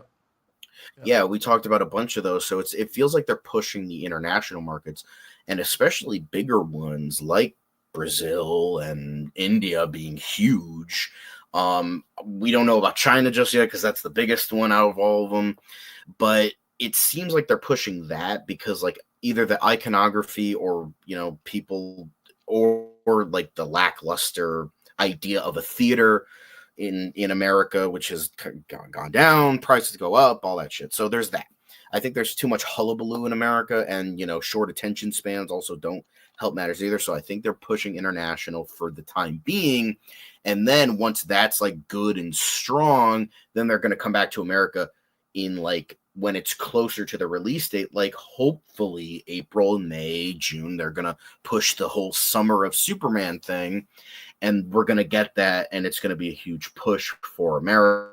So like, oh, okay, that's in my head. Because I mean, we like to go back to this, like the Fall Guy got like an early trailer, but then it got delayed so much that when we thought we were going to get a trailer close to the release date, turns out that's not the case because it got delayed, and then everyone forgot about it, didn't make any money, and it went to streaming in 2 weeks. So I think they're also recognizing the fact that there is the idea of the quote unquote short attention span. And like, oh, if I don't know about this movie only within like a month of the release date, I'm going to totally forget about it. So there's that as well. Yeah. So I think with all that is regards to the marketing, I think that's, and the playoffs as well. That was also a big thing. We were talking about that on another both day. Enterprising and TC24. Because Warner Brothers, the TNT rights to the NBA playoffs, they're going to push it hard. Like they did it at the NBA All-Star weekend, right? Like that's with Shaq and that whole thing. So, no, I agree with you that the social media marketing also, Jalen, I think that's where they're trying to get that groundswell that's more of that viral marketing. James Gunn's done a good job of it. But, I mean, like Marcos is saying in the chat, we cannot wait for the second trailer. That's going to be probably the next big thing. Like, this movie needs to pick up momentum again because I feel like everything that they've done so far is starting to trail off, and we need another, like, shot in the arm for this movie to really, like, pick up the pace. Now Pacer Land in the chat. We've got Chuck Rod is still in the chat. Marco, Jalen, TC24. Hello and thank you guys for stopping by and typing out amazing comments. I love everything you guys are adding to this. Yes, crypto is going to be a big part of the marketing, Chuck. I think we're going to get a lot of kids are going to like that a lot. Toys. We're gonna get the PetSmart commercials. Like it's gonna be all over the place. Like I'm sure we're gonna all go to the AMC or Cinemark, and we're gonna get ourselves a little squishy crypto because we all will. That's gonna happen. That's definitely gonna happen. And Liz just sent me. Okay, Liz, that standee is amazing. It's like the cereal. No, you don't understand. You don't understand. They need to just make that a thing. It's like the 7 feet tall. It's a full Wheaties box with. I have it in my theater. With the freaking nutritional facts amazing. On this, I love it. It is the best thing I've ever seen in my life. And I've met Sebastian Stan, guys. This standee is so perfect. It hurts my heart that I can't own it. Oh my god, I love it so much. Isn't it possible? So happy. Like when they take it down, can't you just be like, because folks who work at the. Listen, I can own it. It can be mine. I do not have the home in which to house it. It is so big. Here's what I'll say, Liz. I am getting the poster, though. I'm getting the movie poster, and I will be framing it and hanging it in my home. If I can, I'll maybe ask you a favor of this, because I've got enough room here that I can probably stick this, I don't think you do. I don't think you do. You sure? The ceilings are high enough. I'm like, I can probably fit it in. 3 of me in the box. It's huge. It's at least 3 of me. All right. Well, let's. Huge. My people will talk to your people. I feel like I will send you video footage. You need a U-Haul for this bad boy. It's glorious. It's glorious. Oh, anyway, I'm so devastated. I can't own it. Devastated. Well, hopefully we can get our hands on it once they're done with it at the movie theater. But like I said, I'm getting the poster. I'm getting the Wheaties box poster. I am getting that. I love it. That's great marketing. And hopefully Superman will do the same in the coming weeks and months. You know which movie did have good marketing, but it did not matter at all because the movie was terrible? Joker Folia 2, of course. And we know how badly the movie did at the box office. It was one of the biggest bombs of the year. Like, it just sucked. John and I were I think we thought it might struggle if given the reviews when it came out, even though the embargo lifted like the same day the movie came out. But nobody thought that this thing was going to be as bad as it was. Now, a top executive from another studio recently panned Warner Brothers and DC's decision, and mostly in this case Warner Brothers Pictures, because DC Studios was not involved with this movie. But they panned the idea that this Joker movie did not have a single screen test. Like they said, you don't allow the refusal to test screen. There's no $200 million movie in the business that you don't test screen. It's utter malpractice. And the word that they use, malpractice, I think is the perfect way to sum up basically the disaster that was Joker Folia 2. Do you guys agree that this just was malpractice, that they didn't even bother to test screen it once before they put it out in the movie theater? Well, I know they were so like anti calling it a musical. So I have a feeling that was part of their thinking, was like, we can't let people know that there's that, we can't let people out there calling it a musical, because that's not, I'm sure that's a big part of it. But either way, it's a giant. What they had and they didn't want to show it. Yeah. There's that too. Yeah. But I mean, to be fair, I'm not totally against test screenings. I'm against how test screenings are handled, because I feel like a lot of test screenings are not for the demographics they want. It's like, I was talking to Dan about this before we started. Like, there was this movie called All the Boys Love Mandy Lane. It's a decent movie. Horror indie film. Came out like, I don't know, like 10, 12 years ago. Probably more than, honestly, I think it came out 2009 maybe. But essentially it was this movie, like they put a lot of effort into it, same shit. And the test screenings they did were like for like 40 to 60-year-olds who were not horror fans. And then they saw the reaction and they're like, oh, people didn't like this movie. That means it's going to fail. We're going to put it on a shelf for like 4 years and not release it until we shit it out in a theater for like a week and then pull it. That's the shit I'm against. Like, as long as you get the demographic right, and as long as you have people that like are interested in this sort of thing and know what they're doing, then test screenings can work. But sometimes you get fucking morons in there that are like, oh yeah, this totally makes sense, and it just doesn't, and then you get a worse movie because of it. So that's the thing I don't like. I mean, we got Paranormal Activity because of test screenings. Like, I don't know how you guys feel about those films, but they were so big at the time when they came out, and the studio execs wanted nothing to do with it because they didn't get it. And then the studio execs saw how audiences reacted to the film, and because they were going to change it completely. They were like, it's a good story, sure, okay, but the movie was already shot, it was ready to go, and they were going to change it until they saw the audience reaction. They were like, okay, great, now we just have to sell it to a studio. So they make a big difference. They did change the ending, because it was originally like it was not sequel bait ending, and then Steven Spielberg was like, there should be sequel bait ending, and then we got a sequel bait ending, and then a horrible franchise outside of that. So thanks, Steven Spielberg. Well, right. Well, I mean, look, like I think it was Enterprising said, Todd Phillips, I don't think is gonna get that much of a leash on anything anytime soon. We went from like people wanting him to lead DC into the future to be as far away from this IP as you possibly can be. So, well, Joker Folia 2, it was madness of just terrible storytelling. Anyway, speaking of terrible storytelling, I liked BVS. The Ultimate Edition did it for me. It's been 9 years now that Batman vs Superman has been out. 9 years since it came out. And of course, we remember it as the movie that divided audiences and critics alike. In hindsight, we were talking about like Snow White, for example. It's made for a budget of like 270 million, making 43 million in its opening weekend, a little over 43. Most likely not going to make his money back.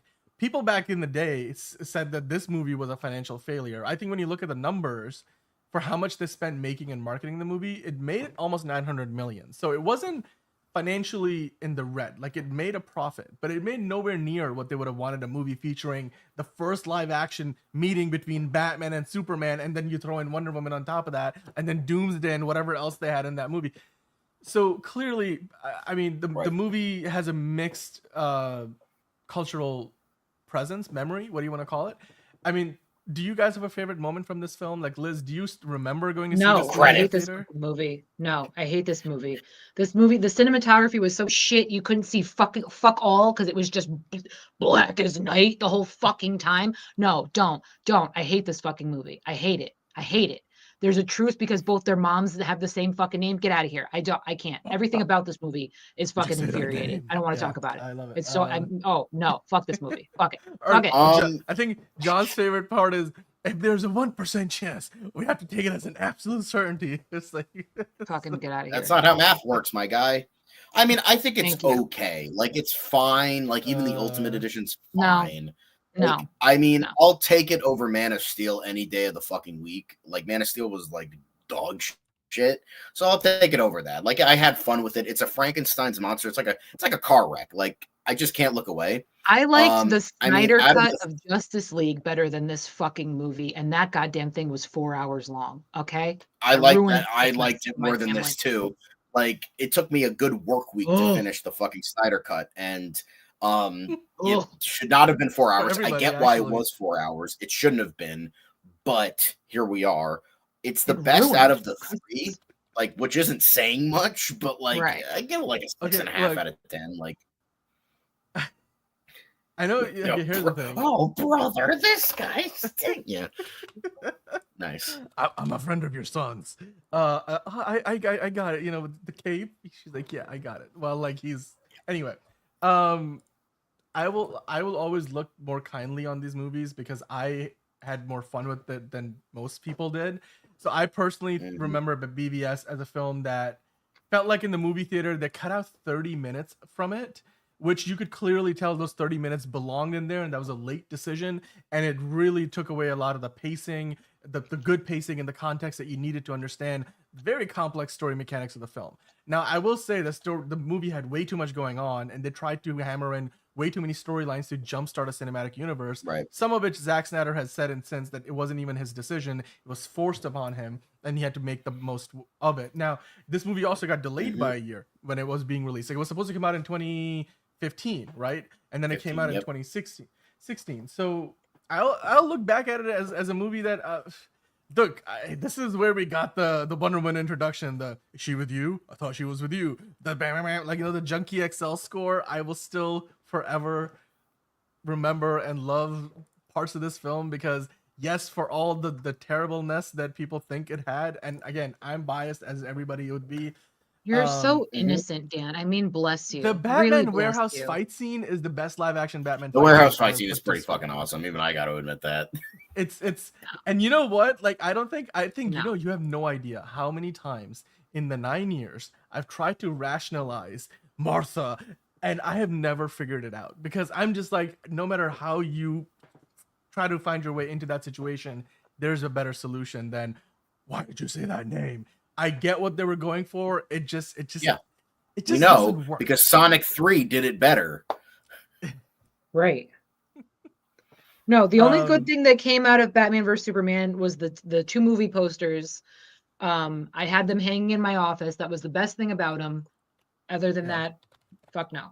Well, I Fuck no. think Ron kind of sums this up very well. He says that the make or break movie for DC back in 2016 was Batman v Superman. And because it failed, it derailed everything there onwards. Because that was what led to them firing Zack Snyder off Justice League, everything that happened after that, and then the DCEU was completely off, you know, off the rails. Now, Superman is currently in the same situation. We were talking about that recently, obviously, like just a few minutes ago. So I just hope that they don't take the same missteps. Like, if even Superman isn't the best movie ever, I do hope they continue and stick with it, because what they did with like the Justice League and with Zack Snyder after that, I think only made the problem worse from BVS. Now, having said that, let's talk about Ben Affleck a little bit because he was in BVS.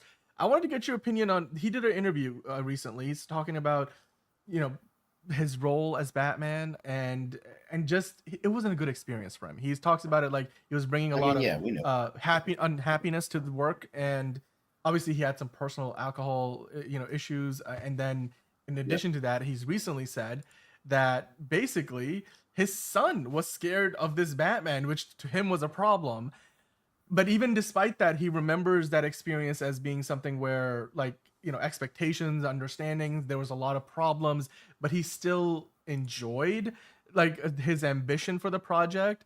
He liked what he did with the movies. I mean, he had a good time, but the vision for Batman is something that he really related with. This the older, broken down Bruce Wayne.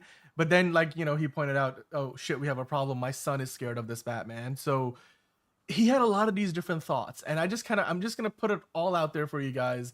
You decide what you want to focus on. So I'll start with you, John. You read this interview, all the different quotes from Ben Affleck. Yeah. What do you think about his time as Batman and how he remembers it and talks about it? I mean, I think it's a very it's clear it was a train of thought. Like you could definitely tell that this dude there was a lot going through his head.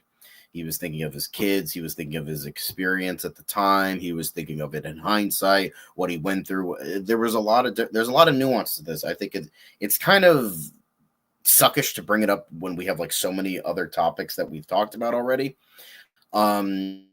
because it's honestly a discussion by itself with how much he was feeling. So I think that it's definitely, he was being candid about it, and he was like, you know what? A lot of things were great. A lot of things were not great. And I was going through stuff personally that didn't help. My family was going through stuff personally that they didn't like about it. With his son, not liking the scary Batman that fucking murders people. But it was just, I think Ben Affleck was a great choice. I mean, I was with it from the beginning. When he was on, I'm like, okay, that's an interesting choice. I'm cool with it. I think he can do it. And I think he did do, from as somebody said, the horrible writing, from what he could do with the character that actually felt like Batman, which wasn't nearly enough. It was good. And it's understandable that, it's kind of like David Fincher on Alien 3. This was his first movie, and and Fox was micromanaging the fucking hell out of it. He couldn't do anything creatively. He was trying his best, and he looks back on it with utter hatred, and he doesn't even consider it his movie, because he's like, it wasn't my movie because it was Fox's movie. It wasn't mine. And, that's not my real first movie. So it's understandable that Ben Affleck was going through all these similar emotions. So yeah, I get it. And it definitely feels like a guy who went through a lot, was going through a lot, is going through a lot. And he's just kind of being like, you know what? It was an unhappy experience, but at the same time had some great moments that I look back on fondly. But at the same time, the ideas were great, but this, that. So I get it. I think it was definitely an interesting and insight into Ben's mind after, during, and after the fact. So yeah. Yeah. No, I mean, I agree with you. I think overall, just you could tell he really loved being a part of this franchise. He was fully invested. Him and Zack Snyder connected a lot of on the vision for the character. I personally think the portrayal of Bruce Wayne that Ben Affleck gave us was the most comic book accurate version of Bruce Wayne. He really understood this idea that, hey, no matter what time of day it is, whether he's wearing a suit or hanging out in his pajamas, the real character is Batman. Bruce Wayne is his mask. And he carried that through in every part of his performance. The whole, when he meets Henry Cavill's Clark Kent for the first time, he's like, don't believe everything you hear in the paper, kid, or something. He talks down to him. He's like, obviously he's playing that playboy billionaire, character, but at the same time, you could really tell the Batman and his Bruce Wayne always kind of shone through. And that's something that we haven't seen before or since, quite frankly, in a Bruce Wayne. And I really hope we get to see that in the DCU, whoever gets to take on the character. But I mean, Liz, what are your thoughts on what Ben Affleck says? There's so much to pick apart here, and I'm sure we can bring this topic up again tomorrow and do that. But just as a whole, your thoughts on Ben Affleck talking about Batman? I mean, clearly, just again, where he was in his life. Unfortunately, it's kind of a dark time. It's not a very happy memory for him. I mean, I would argue, depending on how old the kid is, Christian Bale's Batman would probably scare you too, as as a young child. So I hope he doesn't beat himself up too much about that one. But I I didn't have a problem with him playing Batman at all. I did like, especially, there was the scene when, you can see all of his bruises, he was clearly beat to shit, kind of reminding us that he's a normal human being and, still trying to do the right thing and go toe to toe with these superheroes. So yeah, I mean, it's unfortunate that that's kind of where his head is at with the role. I hope he changes his perspective later on. Maybe he'll show up at a Comic-Con. Hey, would love to meet you, Ben. So and then get that attention from fans and feel better about things. But it is what it is. It's again, I still think the movie is shit, but I liked him in the other, in Justice League and the other things that he participated in. So okay. Yeah. Look, I will say this: the Rotten Tomato score for this was realistically low. Like I don't think this is a 13% bad. There's plenty of other movies that are way worse that have a higher score. I also think this movie is, in my opinion, still, again, in my opinion only, misunderstood in a lot of ways, and I think there was a lot of themes here. I mean, here's the thing: it's always comes down to expectation versus reality at the end of the day, and I feel like this movie, people expected something vastly different than what they got. And then also, I will say there were some things about this movie where I wished like the third act didn't go from a beat Batman versus Superman fight to then a Doomsday fight. I mean, obviously we knew Wonder Woman was in there, so like I guess we should have seen that. I mean, they gave it away in a trailer. People were mad that they showed the Doomsday in a trailer. I remember that was a big deal. I mean, and they shouldn't have, but that's beside the point.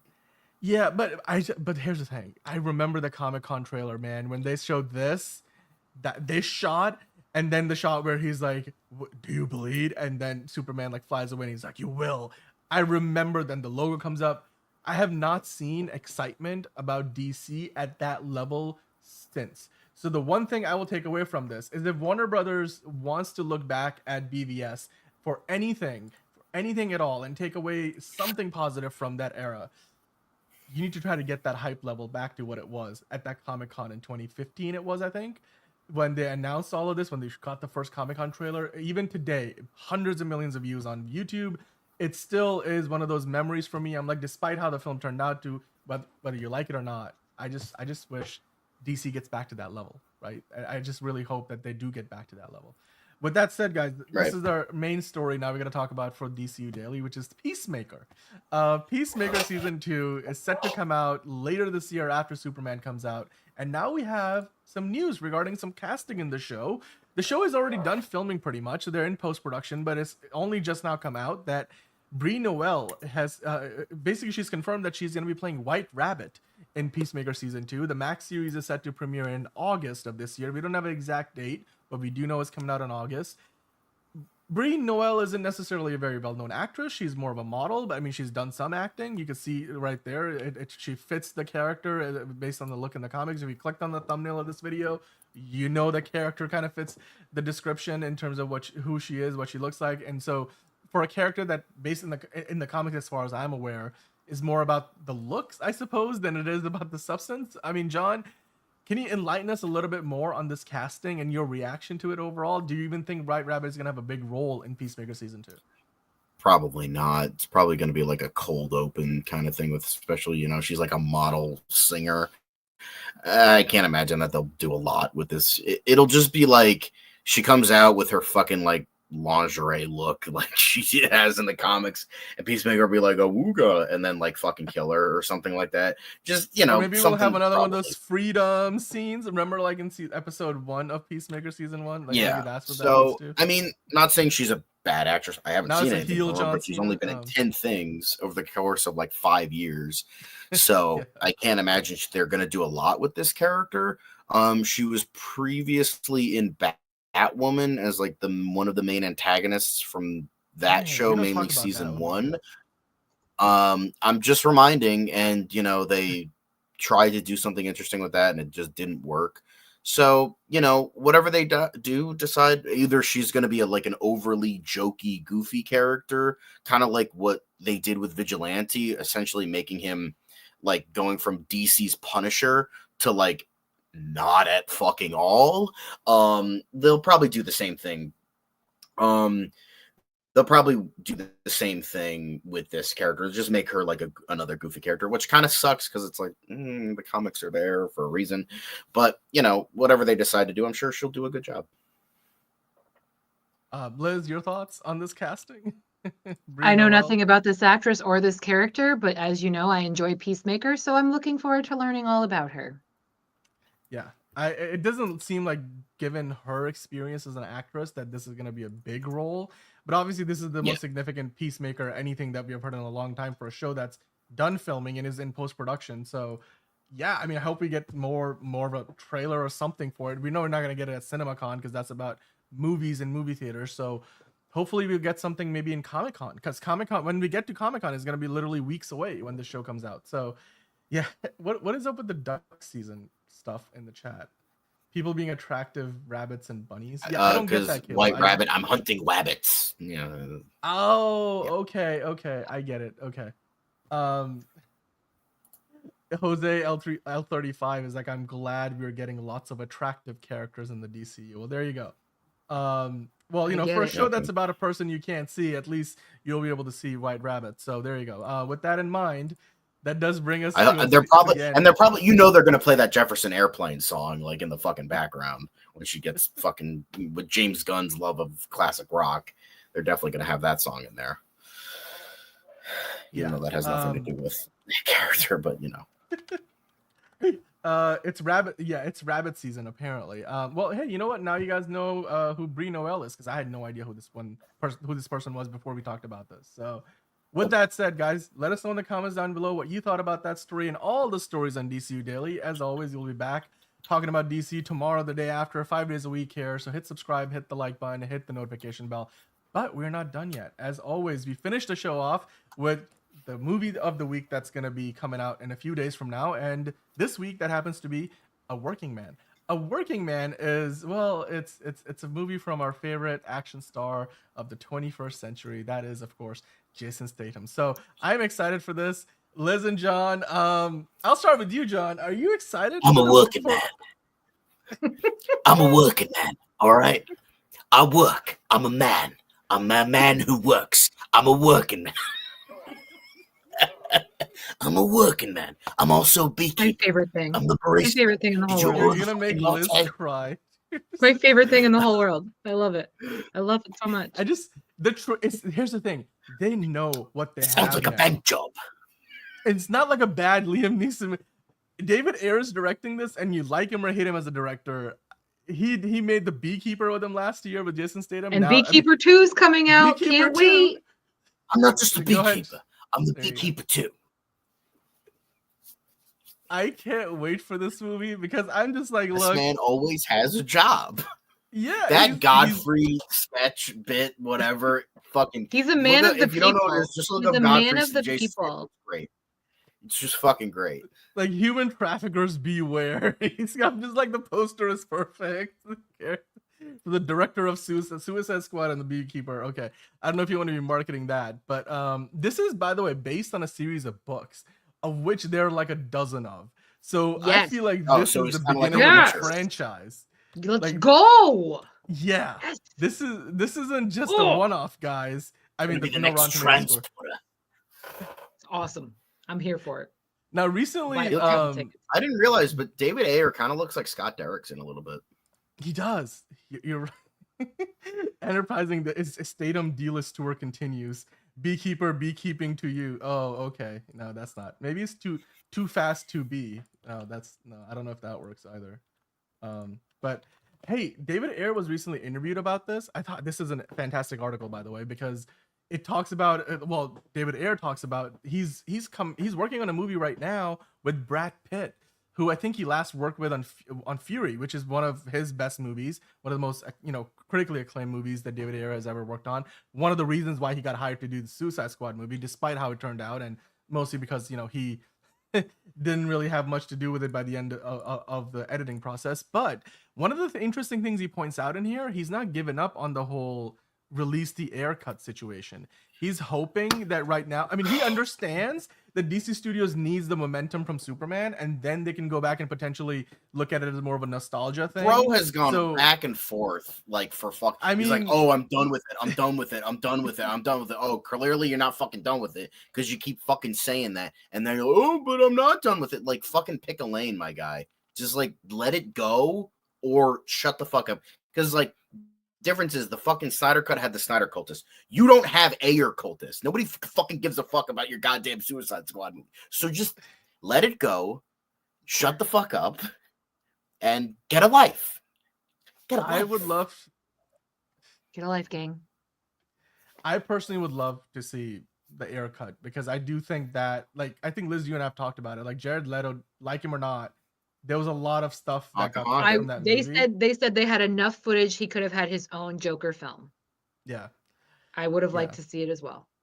I mean, I hope they do eventually put it out, but again, it's not gonna. And I hope that it's not one of those things where you need to spend $70 million doing it. But I do hope so.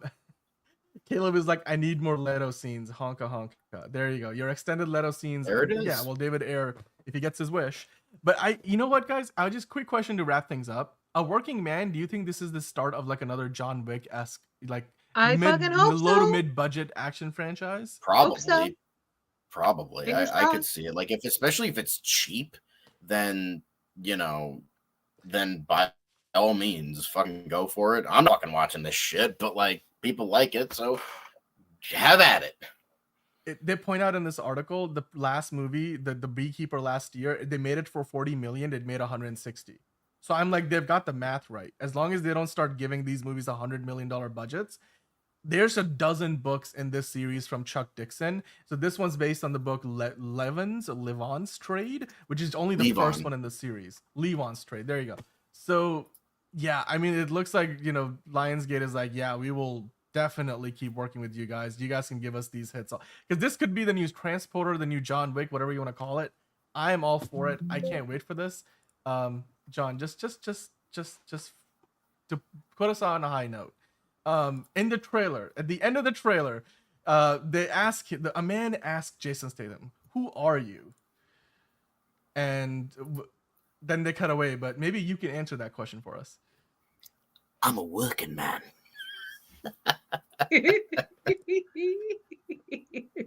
And also, by the way, Chuck Dixon, as in the comic book writer, Chuck Dixon wrote the books. Like, as in famed Punisher writer Chuck Dixon fucking wrote these goddamn books. Well, so it's like, that tracks. That might mean something. That tracks. Well, you know what? I just hope this becomes another runaway hit, and then we get 11 more movies, because I will be here for it. So, guys, let us know in the comments down below. Are you excited about The Beekeeper? Or not The Beekeeper, A Working Man. Sorry. They all mesh together. Yeah, it's just a working man. He's a working man. They're all the same movie. It's fine. Yeah, then he'll be the beekeeper again when the sequel comes out. He wears many hats. And then he'll be the barista. And then he'll be the janitor. Literally, he's gonna be wearing. Yeah, he does wear like a construction. Anyway, we'll see the movie. We'll talk about it. Thanks for sticking around. It's been a long show. It's been fantastic. Hit the like button on your way out. Hit the notification bell if you're already subscribed. If you're not, hit subscribe, because we're here 5 days a week. So we'll be back here tomorrow. It won't be as long of a show, but we'll be having a lot of fun conversations again. He's lying. Fingers crossed. I'm gonna get 100 links tomorrow. It was a busy day. Okay, guys. Well, we'll see you tomorrow on another episode of DCU Daily. Until then, have a fantastic day. Go out there, watch something movie related, or a movie or TV show. Come back and talk to us about it. Daredevil Born Again. We might discuss that tomorrow. John, Liz, thank you. We'll see you guys tomorrow. And remember, like Ron likes to say, remember to fight for justice. We'll see you next time on DCU Daily.